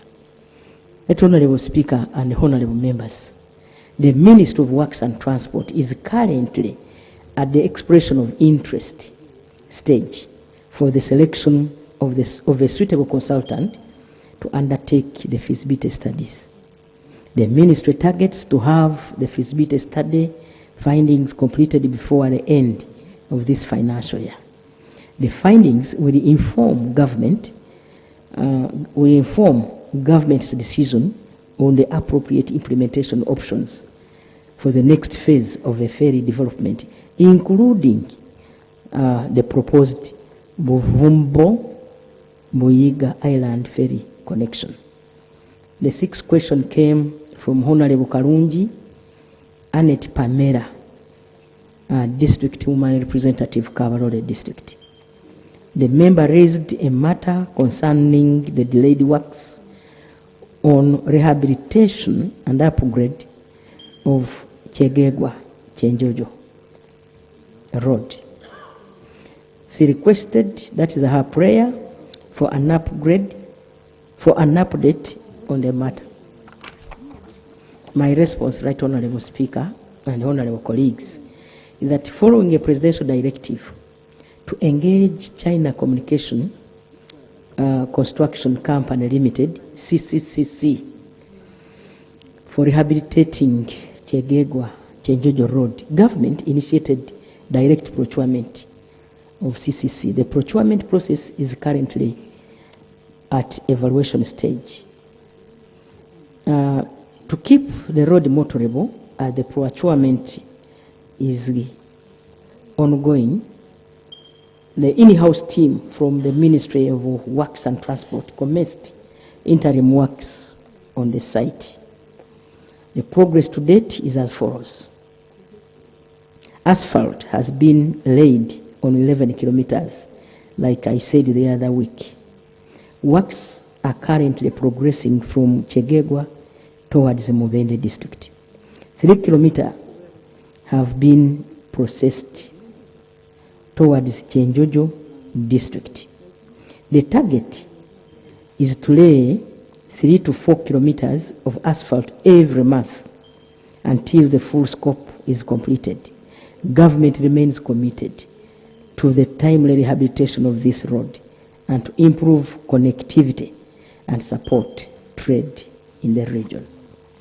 The other question came from Honorable Motego Ronald Hanguja, MP Bunyore East Constituency. That Honorable Speaker and members, the Honorable says that the current makeshift timber crossing Manafa Bridge is unsafe. River Manafa, with its high discharge and recurrent flooding, has repeatedly eroded embankments and cut off access to essential services. And his prayer is, 1, government recognizes the urgent need for the construction of a bridge across River Manafa along Kachonga Moro Road in Butareja district as a matter of national importance. Number 2, prioritize detailed engineering design, hydrological and geotechnical studies and environmental impact assessment in line with NEMA guidelines. Number 3, Parliament allocates the required resources to expedite the construction of the bridge. Number 4, that I coordinate and ensure timely implementation to save lives, restore connectivity, and strengthen socio-economic development in Butareja district and the wider eastern region. Right Honorable Speaker and honorable members, this is my response. That detailed hydrological studies and preliminary designs for this bridge have been concluded. From the detailed hydrological studies at the bridge site, it has been established that 40 meters span bridge on pile and relief box culverts are required. That Honorable Speaker, further preliminary designs indicate that at least 500 meters of bridge approach roads will need to be constructed. The total estimated cost of the wall of the works is approximately 18 billion Uganda shillings. However, due to limited funds, the procurement process for civil works contractor has not commenced. As a result, there is a proposal for inclusion in the public investment plan of the budget line for construction of bridges that are in poor condition on the national road network, of which this bridge is among. Once funds are secured under the public investment plan, PIP, government will proceed with the procurement and construction. The other question came from Honorable Kirungi Annette Pamela Kabarole. Many villages, according to her, many villages remain without electricity. Arugongo sub-county, while areas connected to the national grid suffer from uneven distribution due to inadequate network and a shortage of transformers, especially in Kiko Town Council, Rutete sub-county, and some parts of Kasenda Town Council and Mugusa sub-county. Her prayer that good government inform this House of the plans and timelines to extend electricity to underserved areas, strengthen distribution network, and provide additional transformers to ensure equitable access to electricity in Kabarole district. Right Honorable Speaker and Honorable colleagues, below is my response. That the Ministry of Energy and Mineral Development, with funding from Exim Bank of China, the African Development Bank and the World Bank, has installed 26 kilometers of medium voltage lines and 139 kilometers of low voltage lines equipped with 28 distribution transformers. This has electrified various areas, including Mugusa sub-county. Government is also currently implementing 18 kilometers of medium voltage and 50 kilometers of low voltage lines, along with 14 distribution transformers. This phase will electrify the villages of Bunyansingi village, Gweri, Bwanda, Ibale, Kabirizi, Kanyasehero, Nyamiriango, Kemboga, Chiguma Sel, Chiwera, Mukonomori, Chiguma, Nyakabira, Nyangu, Wansiri, and Wansiri 2. Further government, with funding from World Bank and government of Uganda, through the electricity access scale-up project and the grid expansion to support Paris Development Model project, plans to install 64 kilometers of medium voltage lines and 63 kilometers of low voltage lines along with 50 distribution transformers. This will electrify a number of areas, including Kasenda Town Council, Arugongo sub-county. Government remains committed to extending electricity access to all productive zones and households in line with the Paris Development Model project. The other question came from Honorable Kitanywa Sowed, MP Busongola County North. He raised a matter concerning the issuing of the new national identity cards that need decentralization at parish level. And my response is, Right Honorable Speaker and members, that government acknowledges the burden faced by citizens who must travel long distances to access national identity card services. To address this, government is currently exploring the following proposals. 1. Utilization of parish chiefs to support the National Identification and Registration Authority, NIRA, in carrying out registration and mobilization at parish level. Number 2, a mass registration and issuance drive to reduce the number of unregistered Ugandans from 11.9 million to below 2 million, and unused cards from 7 million to less than 500. The expansion and full staffing of the NIRA structure from 571 to about 998 staff to ensure that at least 3 staff per district. Honorable Speaker and members, once these proposals are approved by Cabinet, I will update this House on the implementation plan and timelines. However, government remains committed to ensuring that every Ugandan accesses identification services in a timely and convenient manner. The other question, Right Honourable Speaker and members, came from Honourable Vincent Freedom Kaheru, MP Chaka North, Chegegwa District. He says that there has been surge in insecurity in Chaka North over the last 2 months. The first incident happened on 17th May 2026 in Bwengiri A, Kalama Parish, Kasule Sub-County. A family was attacked by unknown persons who wielded pangas, hammers, and nails. 4 family members were hurt and were admitted to Mubende Hospital. They are slowly recovering.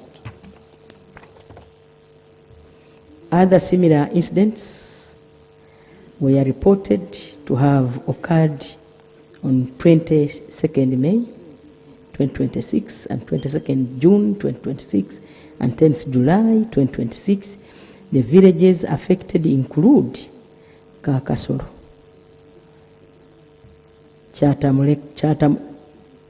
Chatamuteka, Rugara, Rwenyenje, and Muhanji in neighboring Chaka Central.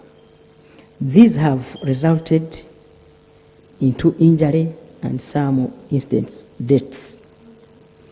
The relevant security agencies in the district have been notified and have taken some actions. However, as you can observe from the dates, the incidents continue to reoccur. And these are his prayers, that these security matters be thoroughly investigated. Number 2, peace situation be restored to normal so that our people can focus on production for development. Right Honourable Speaker and members, these are my responses. And I wish to appraise the House on the measures so far undertaken by Uganda Police in response to the recent incidents of crime reported in Chegegwa district. The police has responded through coordinated investigative and operational measures, and these include: 1,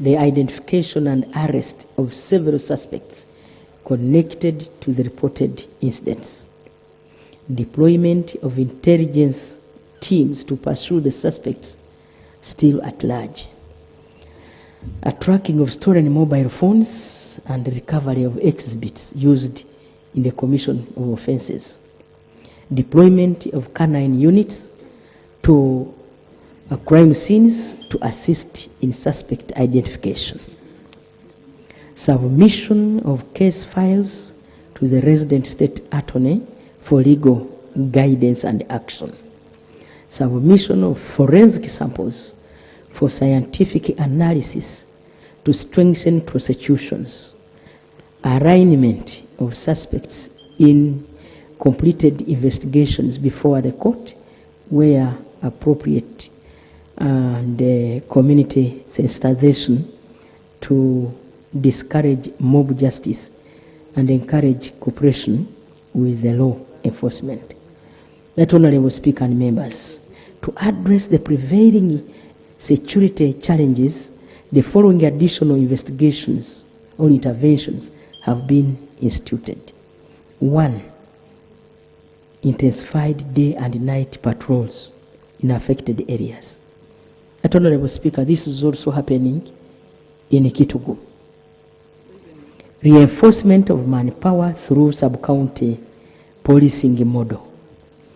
Number 3, establishment of a neighborhood watch program involving 10 households per village to strengthen community vigilance and improve the reporting of suspicious activities.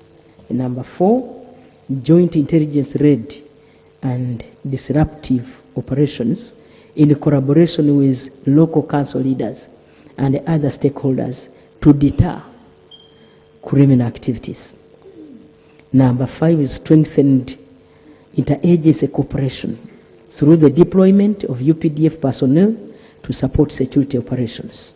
Number 6, establishment of the motorcycle-based quick response force to provide rapid response to incidents and enhance patrol coverage across the district. Right Honorable Speaker and members, these interventions are intended to improve crime prevention, strengthen investigations, and restore public confidence in the security of Chegegwa district. The ministry is working with Uganda Police Force and will continue to monitor the situation and will provide further updates to the House as investigations progress. Right Honorable Speaker and members, I beg to submit. Thank you. Thank you very much. Right Honorable Prime Minister. And that concludes on the Prime Minister's time.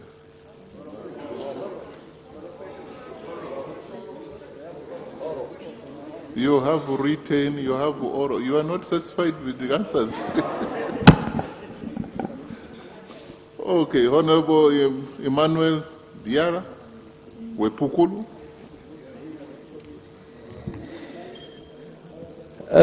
Thank you very much, Right Honorable Speaker. And thank you very much, Right Honorable Prime Minister, for giving answers to some of the challenges facing our country. But Right Honorable Prime Minister, in Bulambuli constituency, we have issues of land grabbers and then other encumbrances that you are very aware about them, and that is why government failed to buy land for settlement of victims. Right Honorable Prime Minister, even today, there is a company of an investor, an invisible investor called Eastern Uganda Agricultural Limited. They went and evicted people from their land using tear gas and then some of the security people. I request Right Honorable Prime Minister, you direct the Minister of Lands to come to Bulambuli to save us from land grabbers who are even using the names of very big people in this country, and maybe they are just maligning them. Thank you very much, Right Honorable Speaker. And just to guide, Rule 43(4)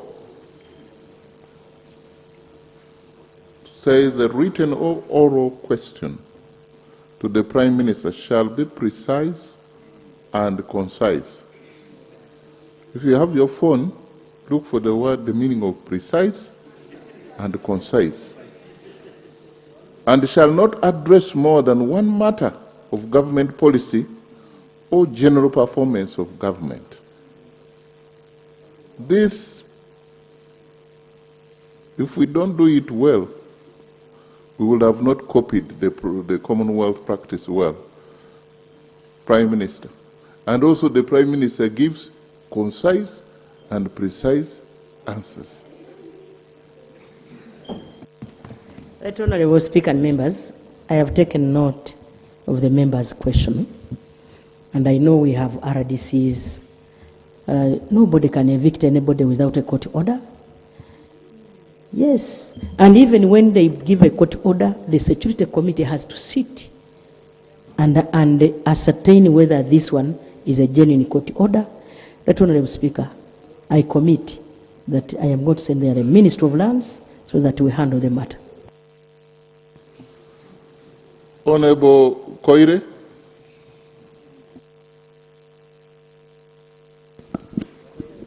Thank you, Right Honourable Speaker. This is Honorable Koire Moses. You are Honorable Okwerede. Okwede, eh? Okwere. Okay. Goire. Goire Moses is Goire. my name. Goire, not Koire. Goire. Goire Japadolas Moses. have a problem pronouncing certain words, so you will bear with me. Budaka County. Okay. Goire. Right Honourable Speaker, I have an issue of 7 sub-counties in my district which are not coded, which are not getting money from Road Fund, Uganda Road Fund. I'd like the minister to come and give a statement as to why up to now they have not coded those sub-counties. That includes Kabuna sub-county, Tademeri sub-county, and many others. Thank you. You mean the sub-county is not getting money allocated? Under Uganda Road Fund. Prime Minister?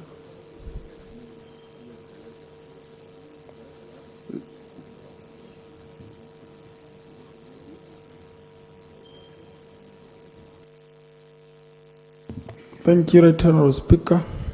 The Prime Minister has permitted me to respond. Right Honourable Speaker, this is among the newly created sub-counties. We still have a challenge as the Ministry of Works, but we have engaged the Ministry of Finance amidst the many demands they have to consider these new sub-counties and the town councils such that we can solve this problem. Thank you. Then Honorable who? Aisu. Honorable Aisu.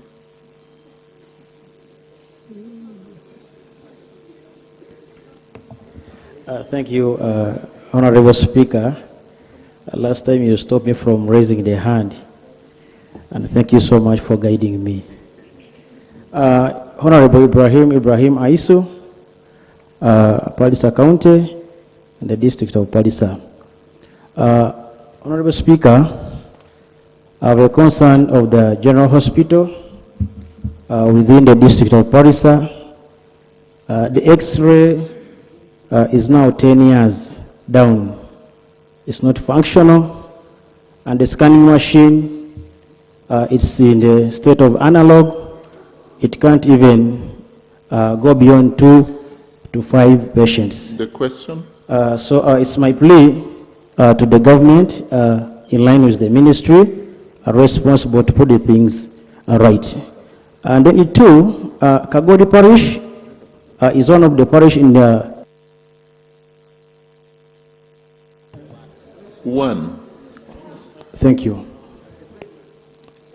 Yes. Prime Minister, you have the X-ray man. Thank you very much, Right Honourable Speaker, and I thank the Honourable Member for raising the concern of the X-ray, the scans, and other equipments. We are negotiating and engaging the Ministry of Finance to mobilize resources to equip our health facilities, because not only his health center, there are other hospitals where there are no X-rays, and we shall ensure that we prioritize his health facility once we get the resources. Rakai. Thank you so much, Right Honourable Speaker. My question is, it regards our road from Ntusi, Lyantonde, Rakai, Ntantamchi Road that was promised to us 15 years ago by the President. It's in the NDP 4, and it has never been worked on. We are wondering what we did to government for us to be promised empty promises. Therefore, we need the road very urgently. Thank you so much.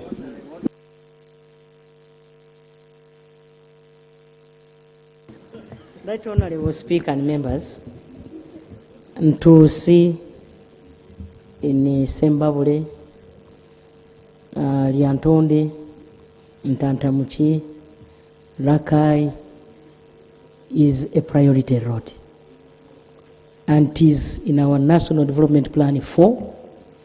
It is in the NRM manifesto. We shall work on it when money is available. Thank you. Honorable Nakai?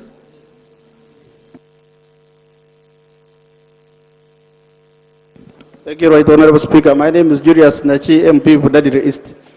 I have two schools in Budadiri East. One is called Nachirungu SS and another one is called Eligon SS. They are community-owned schools and they wish to become government-aided schools. The management has resolved to hand over to government. What is the procedure of converting community-owned schools into government schools? Prime Minister?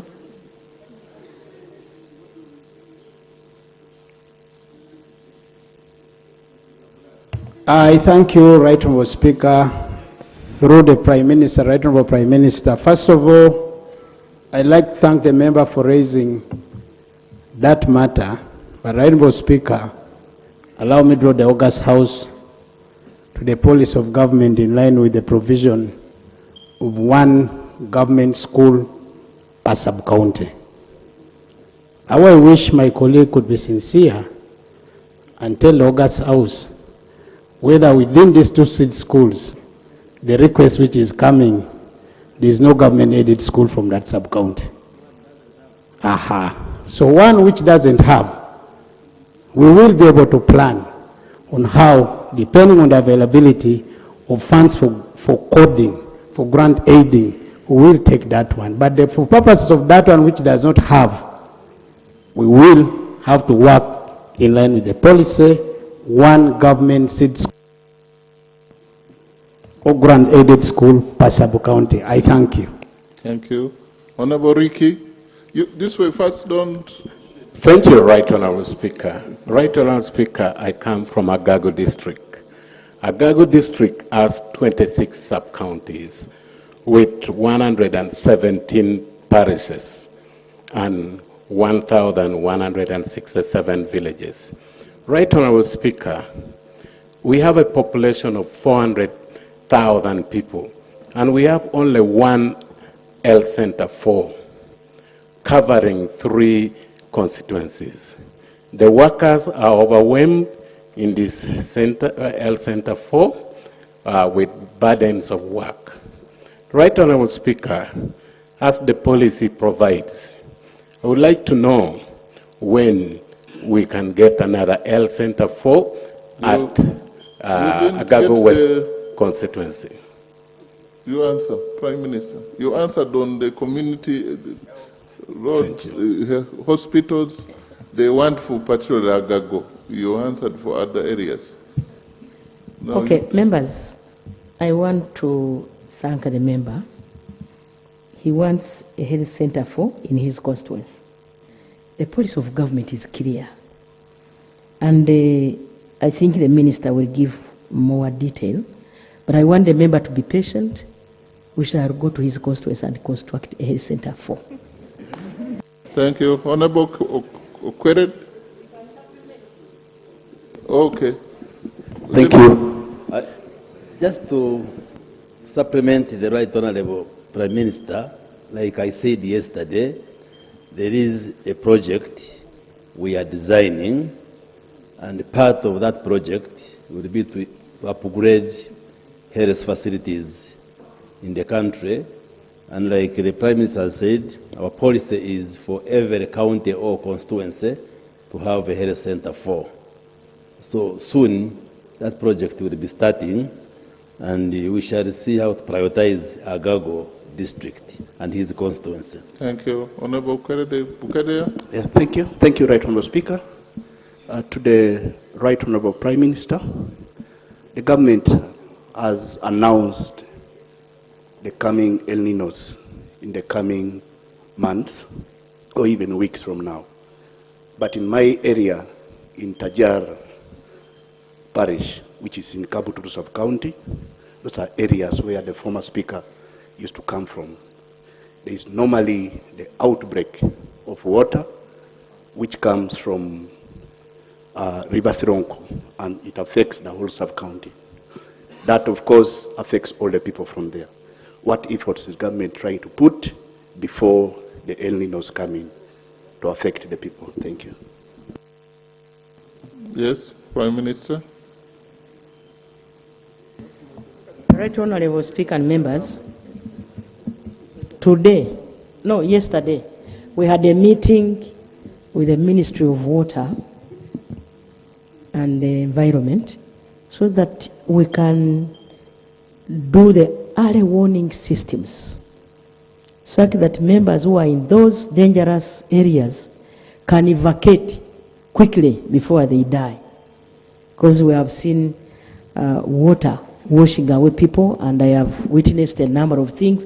So we are upgrading our early warning equipment so that we can warn our people early enough. Okay. Honorable Marks. Thank you very much, Right Honorable Speaker, for this opportunity. Right Honorable Prime Minister, towards the end of last financial year, Minister of Energy delivered 5 transformers at Nagongara Power Substation in my constituency. And we thank government for that. 1 transformer was installed at Bolimo Trading Center and it's operational. People are happy. Unfortunately, 2 grew wings and flew away. But there are 2 still idle there. Why can't Minister of Energy install these transformers, 1 to serve the sub-county headquarters of Nagongara, Nagongara Police Station, and then Bolimo, not Bolimo, but Onwekere Trading Center. And then the other, take it to Mboya Trading Center, to serve Mboya Trading Center, Rukuli Trading. Prime Minister. Right Honorable Speaker, I will answer that question through an experience. Last week, a contractor in my constituency was taking away poles at night. They had put poles somewhere and they brought vehicles at night. Our villagers arrested everybody. The villagers themselves, in a place called in Impasana sub-county, in a place called Bujaja. They drummed and those people put down the poles. Sometimes it's these contractors who have other and interests elsewhere that come. But when the community is vigilant, we can curb this theft. So I am of the view that all of us, we somehow train our people to be vigilant. These machines or transformers are theirs. We don't know the reason why they delayed to connect them, but I will also go to the ministry. I will call the Ministry of Energy and a member, and they explain why this is so. Thank you very much, Right Honorable Prime Minister. Issue of electricity is not making members comfortable. You need to really whip that ministry. We want to feel them. We want to see them. Yes, we want to feel them. Yes, Doctor, Chair, Education, Health. Yeah, thank you so much, Right Honorable Speaker, for this opportunity. Right Honorable Prime Minister, I rise to make an appeal on behalf of the Rwenzururu Kingdom ex-servicemen who were integrated in civil service in Kasese. At some time, they were then retrenched. It was a protracted and long discussion and engagement with government, but to cut it short, the President directed that these people be paid their pension and gratuity in late 2024. The directive went to Ministry of Public Service and Ministry of Finance. Verification has been made, but to date, they remain unpaid, and some of them are ailing, some of them are dying off. I stand to appeal that.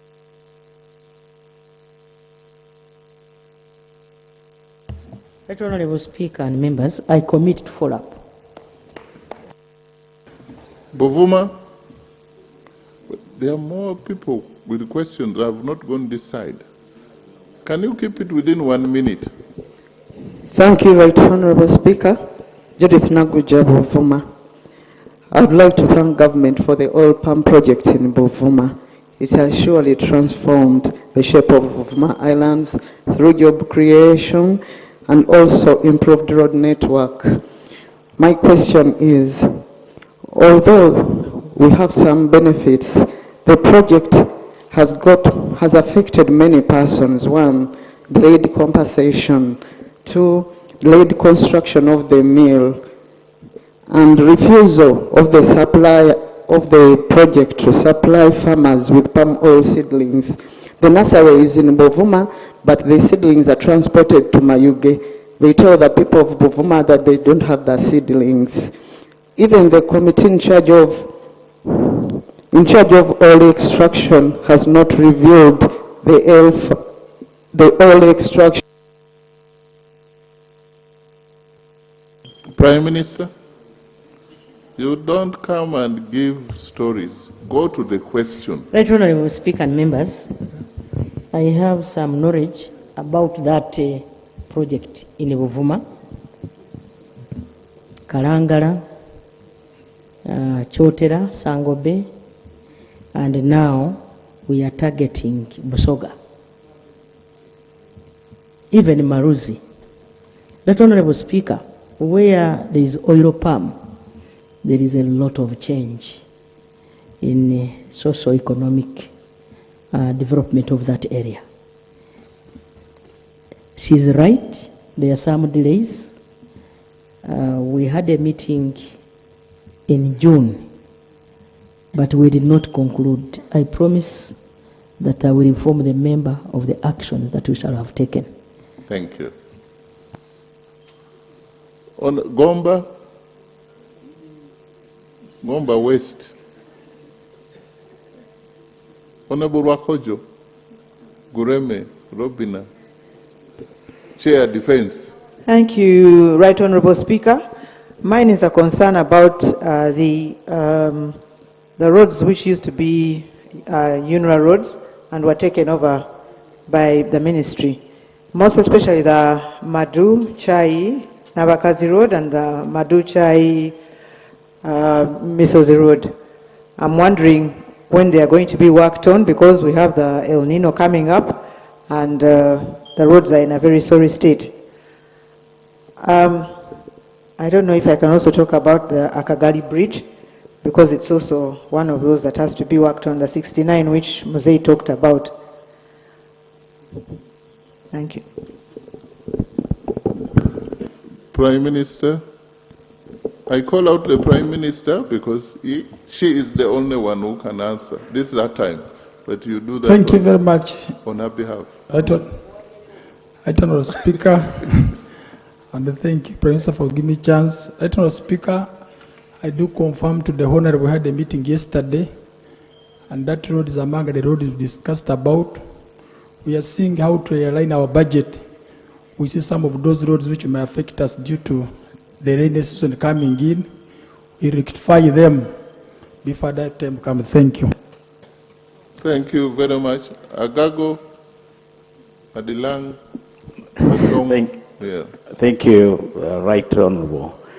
Right Honourable, the people of Kotomo sub-county and the people of Laperebong in Agago district for years have been divided by River Gago. When the water level is low, in an attempt to visit loved ones, things are okay. But when it rises up like the El Nino that is coming, usually we lose 2 to 3 people in a year trying to reconnect with loved ones. When is government building a bridge to reunite the people of Laperebong and Koromo sub-county in Agago district? Thank you. Prime Minister. Right Honourable Speaker, I spoke to our colleague today before we came to this house. I gave him the same answer, but I can repeat it. Right Honourable Speaker, we are aware of his issue, and I committed to him. It is in the plan. We continue to engage the Minister of Finance to a various manner. As soon as we receive the money, we shall sort out his problem. Thank you. Honorable Peter, this side, let me get some 4 burning ones there, only burning ones. Honorable Peter. Right, Honorable Speaker, when in 2011 they created cities, the district headquarters were transferred to sub-counties. One of those is Soroti District, and Katina Sub-County became the district headquarters. The Minister of Local Government waited for 4 years and didn't gazette them. The districts had already given them resolutions. When they gazetted them in 2025, they gazetted the entire sub-counties into town councils. Now we have town councils which are bigger than cities. My prayer is, let the Minister of Local Government re-gazette those town councils afresh using the district resolutions. In the alternative, let them turn them into municipal councils. I beg to submit. Prime Minister.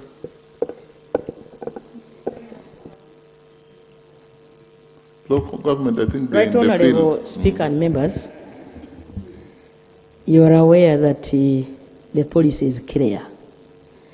Wherever there is a district headquarter, that sub-county, that area automatically becomes a town council. It is because of that that some of those villages were upgraded to a town council. However, the size is determined by the district resolution. I will endeavor, Right Honorable Speaker, together with the Ministry of Local Government, to see how this can be put right. Thank you. Shema. And your neighbor follows. 1 minute. Let me try to do that. Thank you. Right Honorable Speaker, Chitagata Hospital, it's a hospital in Shema. We've lobbied the Ministry of Health for an upgrade, but now since it's taking long, there are emergencies that we are requesting. Women are delivering from the floor, incubators, there are no incubators in ICU, Chitagata Hospital, yes, and there are no warmers, so they are requesting, as we are lobbying for an upgrade, can we kindly have the emergencies as of now? Thank you. Minister of Health, you help the Prime Minister. She's receiving a call from higher office. Yeah. Thank you very much, Right Honorable Speaker. I will send a technical team from the Ministry of Health to visit Chitagata. And if I find time, I will also visit the hospital myself. And then we see what can be fixed in the immediate term as we plan to rehabilitate and expand the hospital. Thank you. Honorable Member, next, as I got agreed. Thank you very much, Right Honorable Speaker. For record, I'm Musingus Patrick, in short, MP. I come here to present a case where the President, during the State of the Nation address and in Chankwazi, where he directed us to go and awaken our people into parish development, parish PDM and money inclusion. We did so, and to my surprise, I got overwhelming request for seedlings for coffee. I need 941 seedlings. As I talk, people on my neck, they are prepared the gardens, so I request as my prayer that since the Minister of Agriculture is here, he promises how he can provide to me that. Thank you very much, Right Honorable Speaker. Honorable Prime Minister, this is your question, but I know Prime Minister of Agriculture is there. Ugandans were used with the seedlings. That policy shift, it is a pain. Yes, it is a pain. Thank you, Right Honorable. You have partially answered for me. There was a policy shift from government centrally procuring the seedlings of coffee maize. It was being done by NADS and directly distributing through MPs and through registered cooperatives. So when money was mopped up and put into the framework of PDM, which is substantially a big chunk of money sent to the parishes, the policy understanding is that people get that money and buy for themselves. But mainly the coffee seedling issue seems not to be fitting well within PDM. And we'll get guidance from the President and Cabinet on how we can do it. But unfortunately for this season, we do not have money for seedlings. I have to be on record. Yes, Prime Minister, support the Minister. You realize that not everybody gets PDM money at the same time. So those who have not yet got an opportunity, continue, because I'm a member of Parliament, I know what I'm talking about, continue to request colleagues and me and myself for support so that they can also benefit at this material time. Right, Honorable Speaker, we are going to the field like you have said. I wanted to request members. That's why I stood up to, the member brought something very good. Now, when we go to the field, colleagues, the number of wealth creation programs in your respective districts and the sub-counties. Now we have PDM. True, PDM is doing very well, despite a few challenges which we must identify and come back. Then we have Emyoga. When we go in those respective places, Right Honorable Speaker and members, we also need to focus on Emyoga because that's our money. How many people have paid? We still have challenges of repayment. Our people have not yet clicked that other people need also to benefit. Emyoga, PDM, people who benefited earlier have not yet refunded the money and repaid. Then we also now have GROW project. Now for the districts in Lango, Teso, and Acholi sub-regions, we are giving homesteads, households, 5 million each restocking program. So we request that you handle these projects for the good of all of us, for the good of our country, for the benefit of those people who are eligible, so that our country can develop. Thank you so much. Honorable Ketayot, Lawila, CD. Yes. Thank you, Right Honorable Speaker. Right Honorable Speaker, we have been following the many issues on disasters, and this is related to the protection of our wetlands, and we have laws in place. But if we move now, for example, if you take Gulu Kampala Road, you find just by the roadside wetlands being filled up, trucks and trucks filling up our wetlands. Where is the problem? I want to understand from the minister, the Prime Minister, where is the problem? Thank you. Maybe and to ask, whose trucks are those, Prime Minister?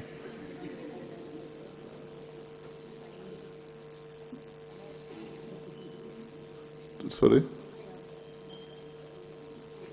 Okay. Yes. The Prime Minister is saying her time is gone. But you can answer this one, the Prime Minister. The question is that there are so many wetlands being encroached on. Where is government in this? Do we have the first female Prime Minister or somebody is joking?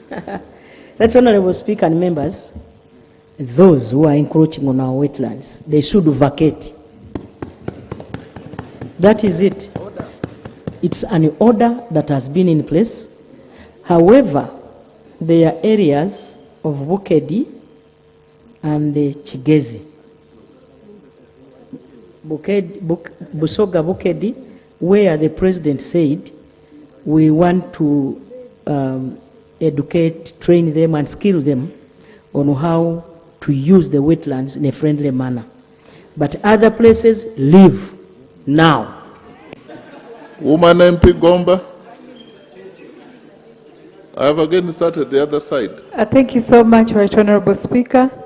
Right Honorable Prime Minister. What tangible measures? Honorable colleagues, don't distract the Prime Minister, please. Right Honorable Prime Minister. What tangible measures with clear timelines is government taking to operationalize Chigezi Health Center 3 in Gomba District? The health center is fully constructed. It has been lying idle for quite some time. We have tried as the leadership of the district reach out to the ministry and the response has not been positive. Would like your intervention, clear time and tangible measures. The construction was by government.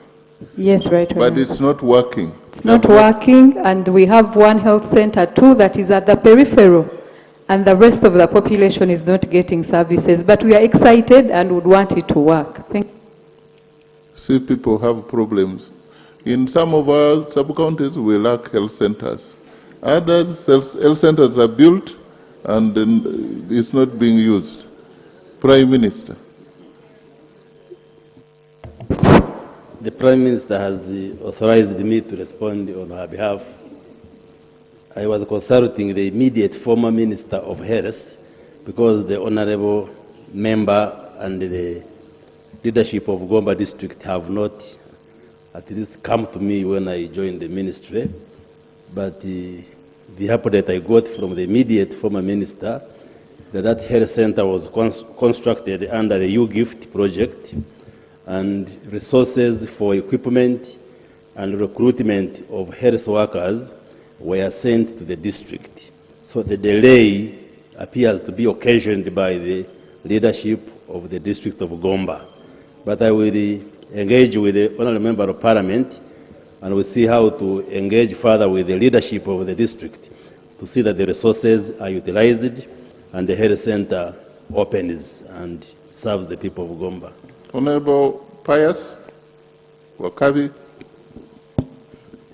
Thank you, Right Honorable Speaker.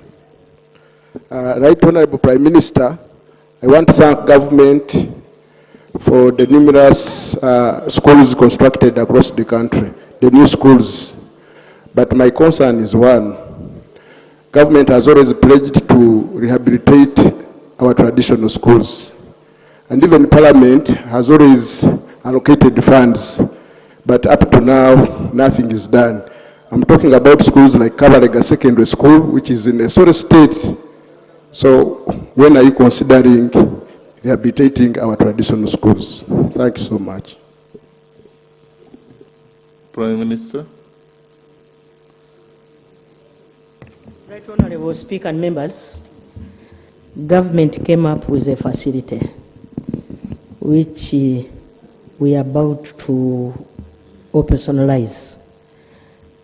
The facility is called LAN. We got money from World Bank, and we are going to start with 120 traditional schools.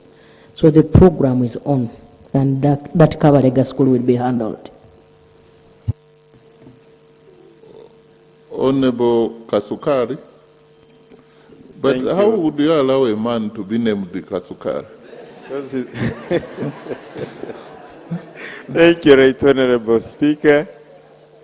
Right Honorable Speaker, on Tuesday, this House stood and observed a moment of silence for our departed colleagues from Fort Portal who died in a road accident along the road that the Right Honorable Prime Minister is talking about. As we were coming back from Barrio, 2 more people got an accident and they are in ICU.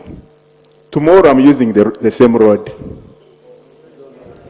And many colleagues are going to use this same road as we go to Chegego for our PLOU Baraza. The information we have got from the Right Honorable Prime Minister is they will be working on 3 to 6 kilometers per month.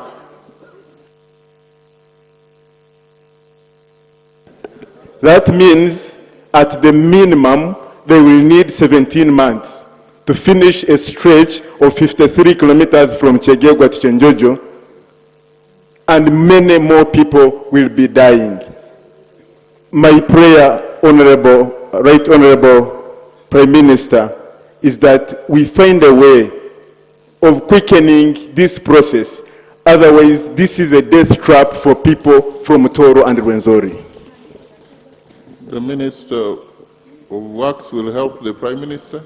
Right Honourable Speaker, as we wait to procure the contractor, because the process is long, our in-house team, as the Prime Minister indicated, is on ground, and we have added them money to do what they call forward maintenance, such that the road is motorable and these accidents can reduce. But I assure the honourable member, once we do forward maintenance, even the process of having the contractor there, we're going to quicken it. Thank you. Something hot? Yes. Next to Honorable Wakabi. But we can't. Thank you very much, we can't finish. Right Honorable Speaker. For the record, I'm called Richard Ongorok, Member of Parliament, Wusu County. Recently, Richard Ongorok. Okay, we shall go with Richard. Oh, thank you. Recently, the government, through the Ministry of Agriculture, came up with a wonderful policy on cost recovery scheme regarding vaccination of animals against foot and mouth disease. However, this policy has been met with challenges, especially in my county. One of the challenges is that there is inadequate education of the farmers about the scheme. The second one is that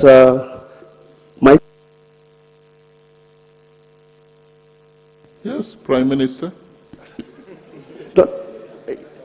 1 minute. Kindly. My prayer, please. Kindly. Let the minister, already has the answer. To be appointed a minister, you must be very, very intelligent and sharp. Please answer. Thank you, Honorable. I understand it's then the concern of the FMD vaccines. I appreciate when a policy is new, uptake is not that immediate. Yes. But we are going to increase awareness. And I can assure you, colleagues, that policy is good because people pay online for the vaccine. We have in some areas detected cases of indiscipline where some vets want to get the money by cash and do the vaccination. That's illegal. And we've reported that to my colleague Honorable Baram to do justice to his local government people. So we will intensify the announcements. We shall do it in all the local languages. I will speak Uganda, I will try Ateso, I will try Karamojong. We shall ensure that everybody having cows, having ente, having diang, we understand how to get the vaccine. Thank you. Honorable Swale. Your Excellency, Right Honorable Speaker, FMD vaccines, we vaccinate what they call the four-hoofed. The cow, the goat, the sheep. For the cow, for now. The impunu. Yes, the pig. Yeah. Yes. For the cow, it's 8,000. And that's defined by the cost of the vaccine we acquired at it. But there is good news. The Egyptian government, in partnership with the Ugandan government, is going to put up a factory here. They are in Hygeia. We have just signed the partnership. So when the factory is here, the price will drop substantially. And colleagues, we've done research. Anyone having a cow can afford to get money from its milk and vaccinate it at a cost of 8,000 2 times in a year. For a goat, it's 4,000, and for sheep, it's 4,000. Thank you. Honorable Mpata, then Honorable Karisa. Thank you, Right Honorable Speaker. Right Honorable Prime Minister, For the record, my name is Saleh Mpata. In 2011, His Excellency the President did pledge to the people of one sub-county called Malongo in Bunia County South, where I represent, to degazette 48 villages for them to settle from the National Forest Authority. To date, 15 years down the road, nothing has come to be realized. Right, Honorable Minister, what is the status? Prime Minister, this matter has been here for a while. Let you be the Prime Minister to conclude this matter. Should never be an answer, a question here again to you. Right, Honorable Speaker and members, I want you to also appreciate that degazetting a national forest reserve is not easy. And that's why it has taken all this long. Members, you are aware that because of the environment we have, the natural forests, the water bodies, our temperatures are like this from January to December. If you go to UAE, you cannot go out at this time. Why? They don't have the forest cover. And so, I will again go to my archives and find out where this directive is, and we follow it through. Because for me, since when I came, I want to degazette over 30 forests. If there are many, if we go at this rate, I don't think we have capacity to put coolers in our houses across the country. So we are helped by nature to live the way we are living. And Uganda has the best environment, the best weather conditions, and that's why we are the best investment destination. We are the best tourist destination. Honorable Karisa, that side, and please bear with me. I will go this side. Thank you, Right Honorable Speaker, Dr. Engineer John Bosco Koi Karisa, Buhweju West County. Right Honorable Speaker, as we grow this economy, access to information is one of the most important things, even PDM and others. Right Honorable Speaker, Buhweju is a hard-to-reach district, and we have been trying to establish radio stations there such that people can have information. But there is this monster called radio frequency. When you write to UCC, they say there is no radio frequency, yet there are so many people out there with dormant frequencies, and they are selling them at a very high cost. Right Honorable Speaker, is there a way how these radio frequencies are controlled and marketed according to areas such that even us in Buhweju, we can be able to get a radio frequency and we establish a radio such that our people can have access to information? I thank you. Prime Minister, your minister is there, but I think she was, I don't know why the honorable member did not ask the question to her, but to you, Right Honorable Prime Minister.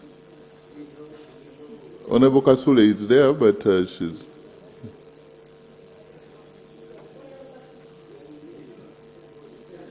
I saw her talking to the member. I thought she was...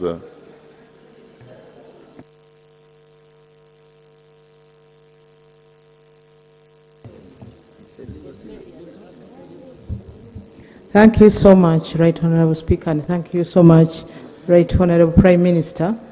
And I want to thank the member for the question.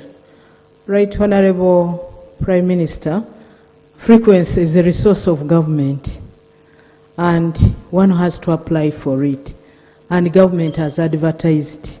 So I urge all those who are interested to apply, and it's done online. It's a transparent process. But where we have issues, where frequencies enter into other frequencies, we are handling that so that we are able to allocate you space and you don't get interferences from other radios. On issues to do with the international interferences, That one is also being handled at the East African level to be sure that the space you allocated, you use it effectively. I thank you. The Prime Minister, you want to?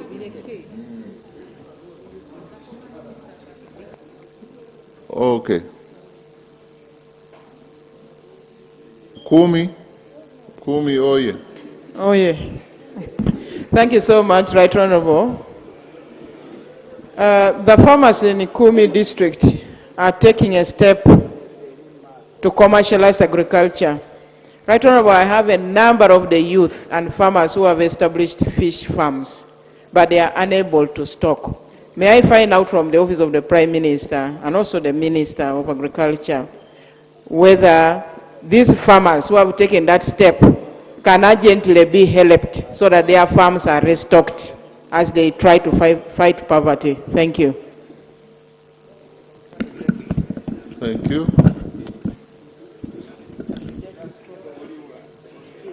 We have a fisherman. Thank you very much, Honorable Speaker and the Prime Minister. This Parliament passed a project, a loan, which is climate smart. Among the cost centers is fish farming, ponds and cages. The ministry has plans of not only stocking, but also helping to excavate ponds, stock of the ponds, and also provide feed for at least 1 month for organized groups. But that will be maybe towards the end of the year. Thank you very much. Thank you. Honorable Basaja Balaba. Oh, Prime Minister wants to clarify, to further Members, answer. I want to direct my granddaughter, the Right Honorable Kasule Lumumba. There are people who have got frequencies and they are sitting on them for years. Years. And they are looking for money out of that. I direct that those who have had these frequencies for more than 3 years, let them be removed. That directive is sealed. Most obliged. Yes, and even those who are applying online, the further guidance, you should be able to put measures to know whether this person has capacity to establish a radio, not just applying for frequency to hold it. Honorable Basaja.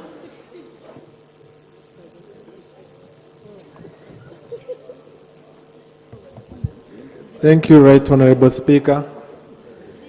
A few weeks ago, we got an update on AFCON by the Honorable Minister of Education, but he discussed issues to do with infrastructure, the stadiums and the like. But we have not gotten an update on the internet connection, because not everyone will access those stadiums to watch those matches. And government has injected a lot of money in AFCON, so this is a national issue. So would like to know the progress and how far and the infrastructure we have gotten as far as the internet connection is concerned in regard to AFCON. I thank you. Right Honorable Prime Minister. Connectivity, speed. Right Honorable Speaker and members, I can give updates, facility by facility. Internet connection to Hoima Stadium is 100%. Internet connection to Nambole is at 20% because they are still constructing. There's a number of, but we hope by December it will also be 100%.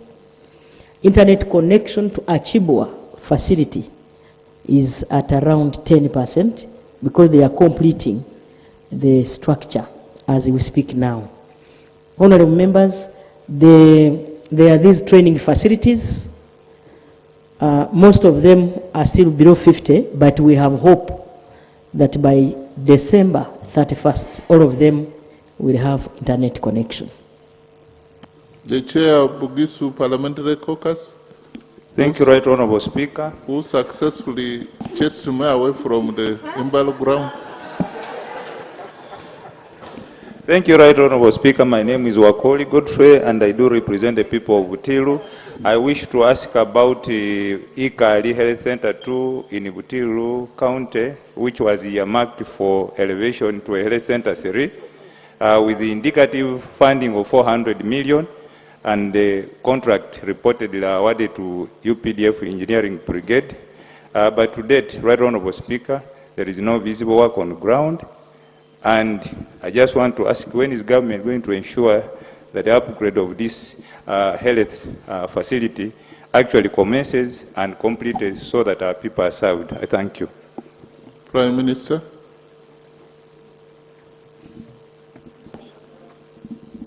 Right Honorable Speaker and members, I want to inform members that all the facilities that were awarded to UPDF Engineers Brigade will be worked on.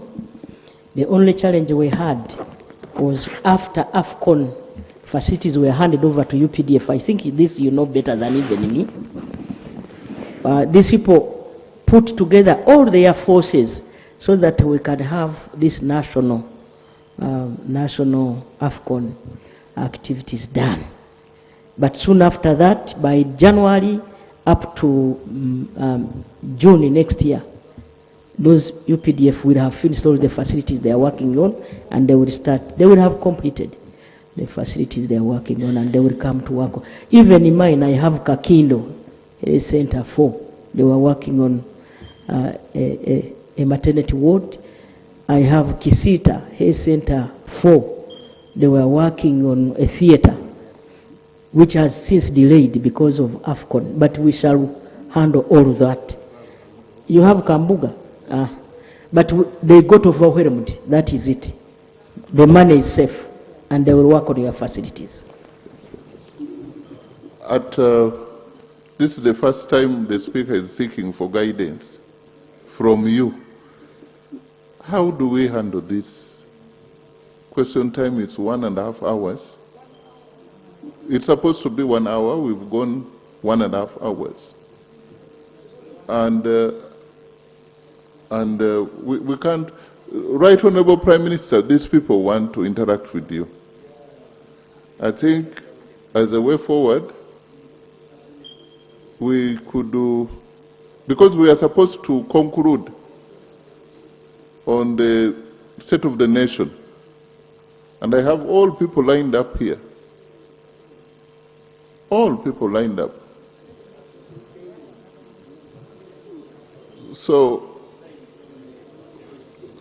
that they are complaining this side only 3.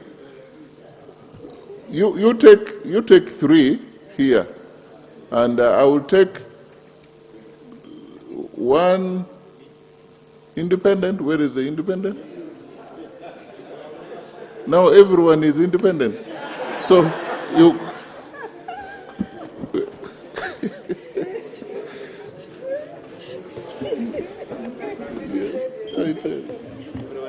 I have never spoken from here, that's why the microphone is bulldozing me.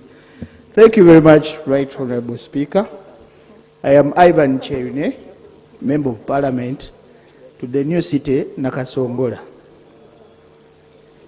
Yes, the capital city. Right Honorable Prime Minister, several times you have come to Nakasongola and given empty promises. Yes, government communicated that all Health Center 3s, rather 2s, will be elevated to Health Center 3s. And then Health Center 4... Honorable Member, I want to help you. If you want something, you start on a good note. We have suffered, Honorable Speaker. This is your first time in Parliament. Yes. You start by telling the Right Honorable how she has been a very hard-working Prime Minister. So please go ahead.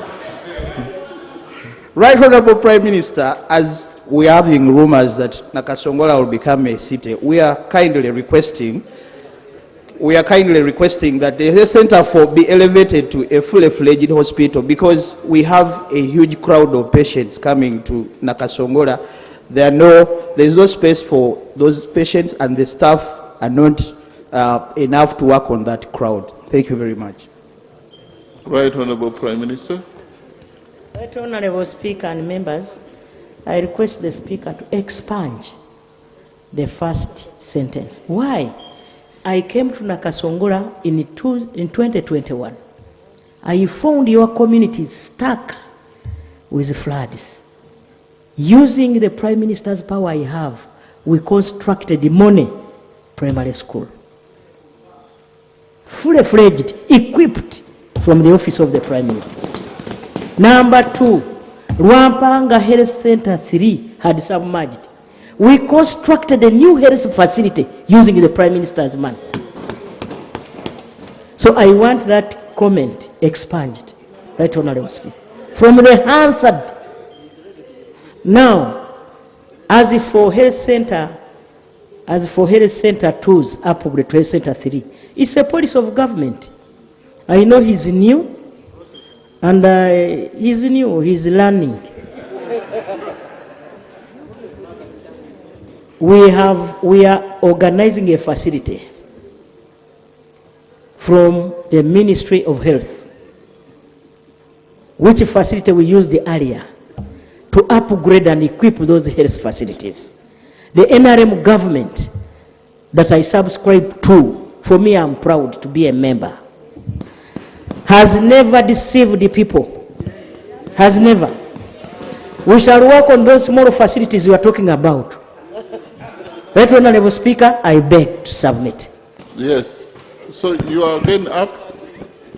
You up? Honorable Prime Minister, the health center that you're speaking about in Rwampanga was submerged by water, and you reconstructed a new one. Yes. But we're asking of the hospital that you have always been promising. The government promised the hospital, and you came 3 times last year and mentioned the same thing. So, do you want so you think she's a liar? You maintain? Point of order. The promises have not been fulfilled. So that is my point. So she's a liar.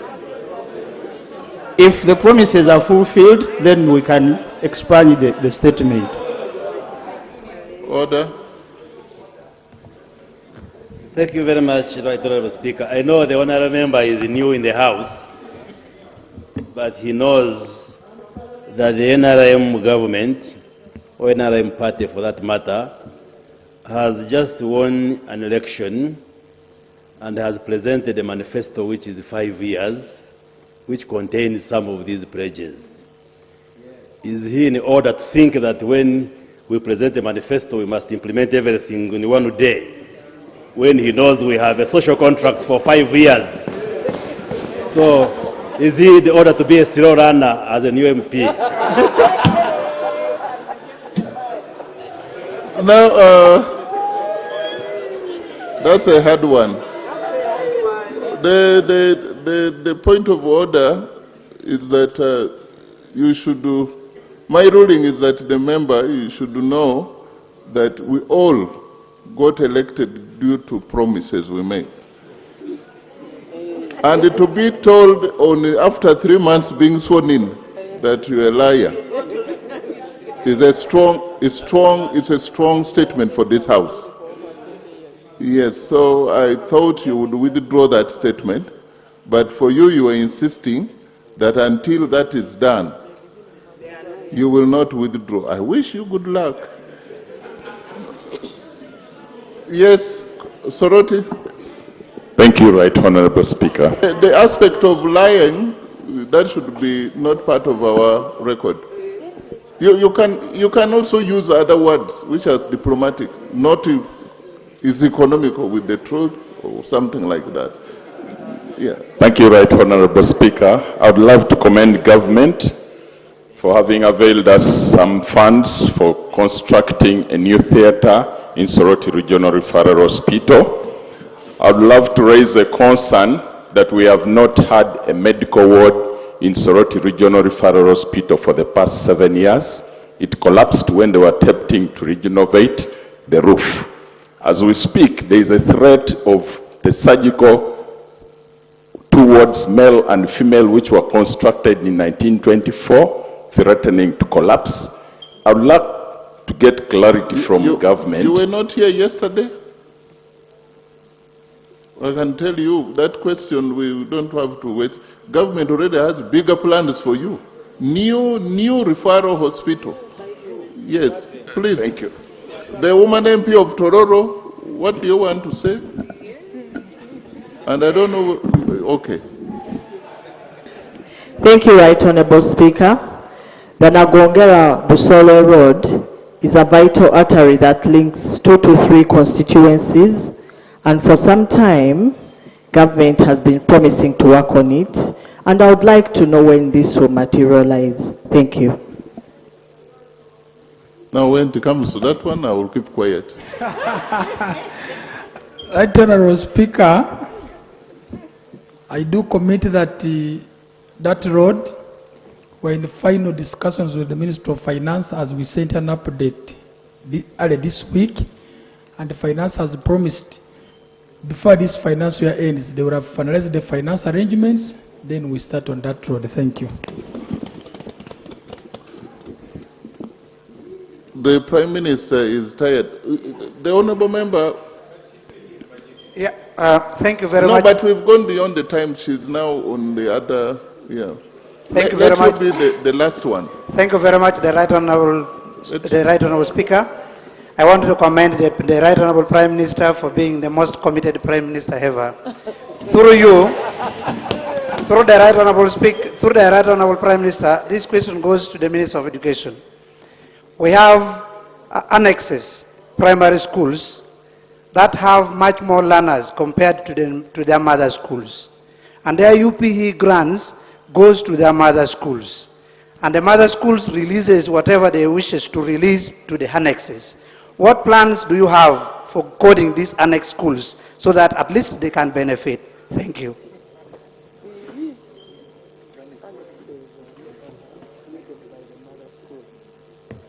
Thank you very much, Right Honourable Speaker, through the Prime Minister. I want to first thank my colleague for that question. I did say the other day here, and I want to repeat it. The Minister of Education and Sports has a plan within our budget to code 300 primary schools across the country.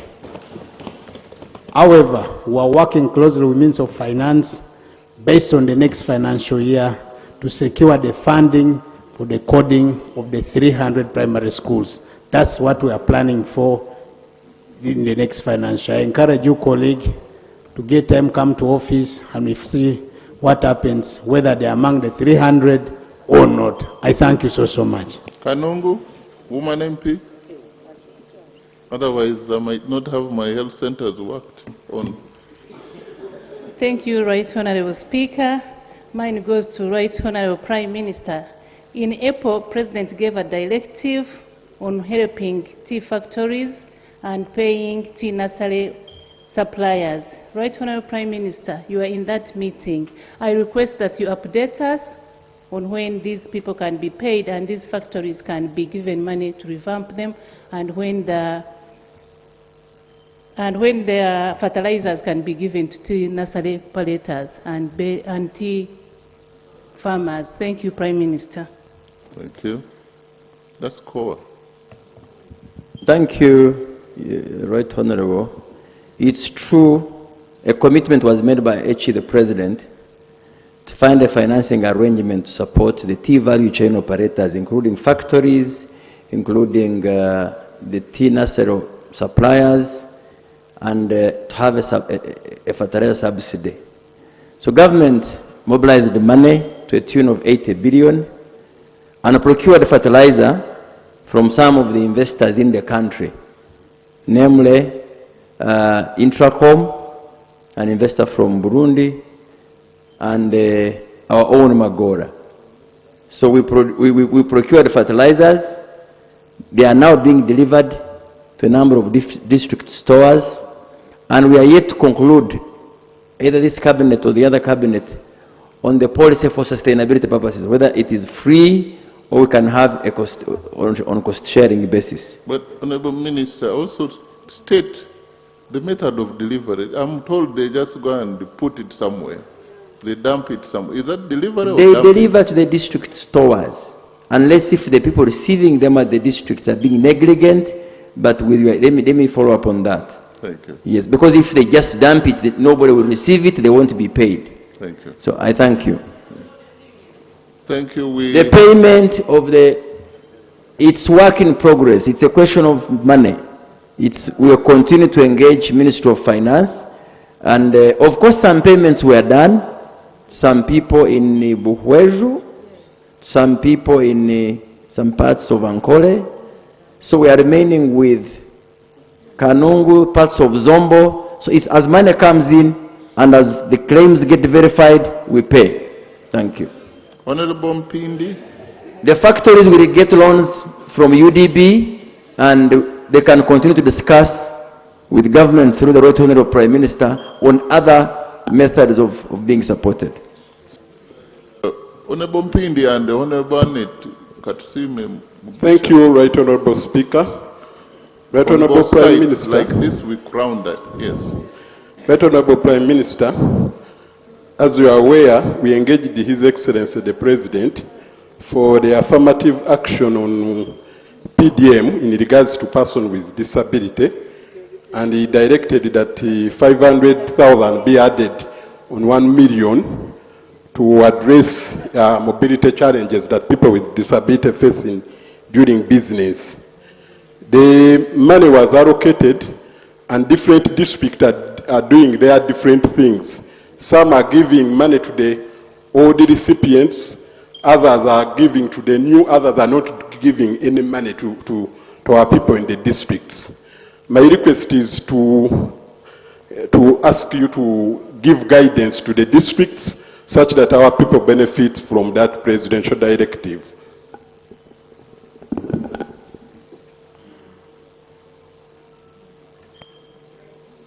Right Honorable Speaker, this is new because I thought we budgeted and put the money there. I thought the districts and the parish committees are following the guidelines we gave them. Today, we had a PDM meeting and we are coming up with a cabinet paper. I have captured this. It will be included in our cabinet paper. Secondly, the President directed that PWDs at every parish receive 10%. Out of 100 million, 10 million is supposed to go for PDM. In addition to the 500 we agreed. Then 30 for women, 30 for youth, and 10 for the elderly. Hope the districts, all the parish chiefs, and these other people are following that guideline. Then the men are supposed to get 20% who are not in that category. Thank you so much. Honorable Katusime, please, that's the very last. The Prime Minister, you will, I don't know whether you have the conclusion on the State of the Nation address, but we want to do that right now and conclude it. Yes. Honorable Katusime. Thank you so much, Right Honourable Speaker, for the opportunity. I would like to thank the Honourable Minister of Works and Transport that last 2 weeks he gave a comprehensive report on this floor of Parliament about the roads that are going to be constructed in this financial year.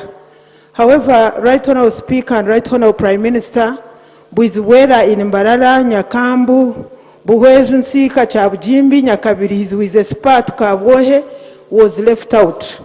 And yet it is in NDP4, and yet it is in the national budget 2026-2027 financial year.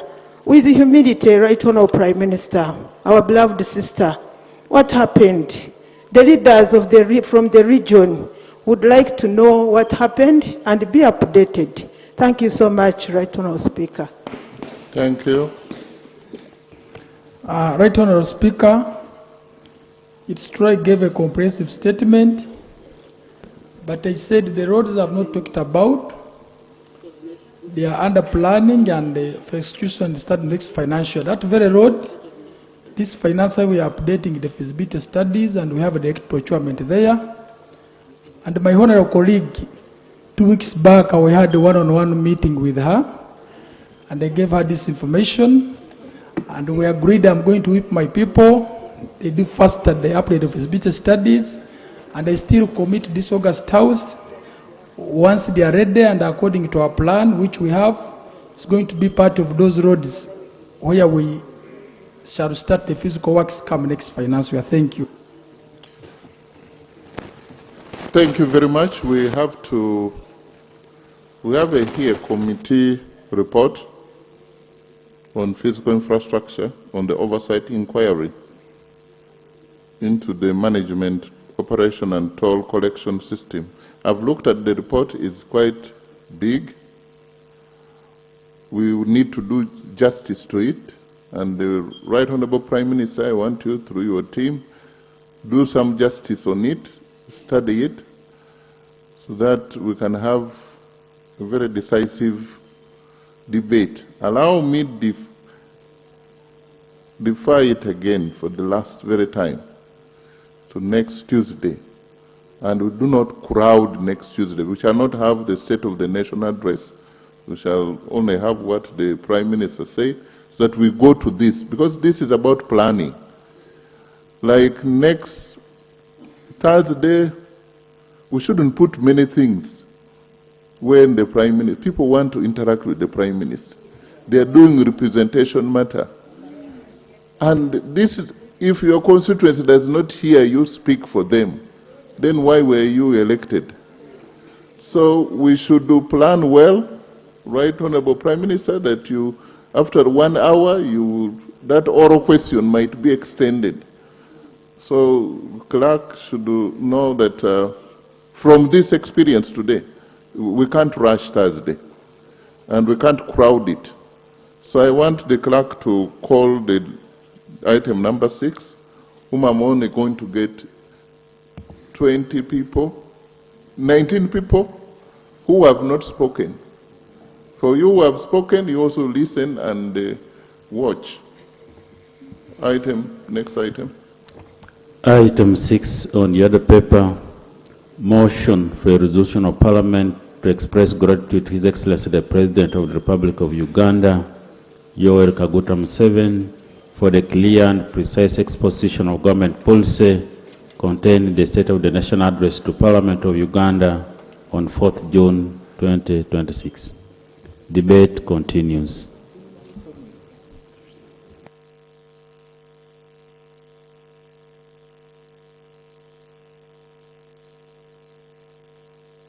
Okay. Yes. The first to stand up is you. Go ahead. Thank you, Right Honourable Speaker. Honourable Speaker, we received the State of the Nation address, and we want to thank the Leader of Opposition who made remarkable comments on this address. But I also want to add, as a follow-up on these matters that the President put across to the country. Honourable Speaker, I want to believe that if we are going to attain the 10 growth strategy in time, as the President stated, then we should give urbanization and industrialization a heart that it deserves to drive this agenda and strategy. But Honourable Speaker, between the year 2020 and 2022, the government gazetted cities, 10 cities to be in, particular. You are still using 2 minutes? Okay. 2 minutes. Yeah. Please, go ahead. You are being misled. Thank you, Right Honorable You are Speaker. being misled by Honorable Paul Mwiru. I'm sorry, Right Honorable Speaker. When he tried to be speaker, I defeated him. So now he's being a speaker from there again. Okay. Right Honorable Speaker, when these cities were gazetted from the municipalities, government has never adjusted the funding that was being allocated to the municipalities, to these cities, to achieve the objective of having these improved cities. Right Honorable Speaker, like the city of Masaka, which was a small municipality of about 46 square kilometers, was expanded to over 362 square kilometers. And this land area needed regazetting, but as we talk now, 6 years down the road, it is only out of the 25 wards that make up the city, only one additional ward has been gazetted, on addition to the 6 wards that are used to make up the municipality. So, Right Honorable Speaker, I think if we think about development, then we need to give priority in terms of funding to these new cities in order to be able to deliver the objectives of gazetting these cities. These cities do not have the... Honorable Tayebwa, leaders.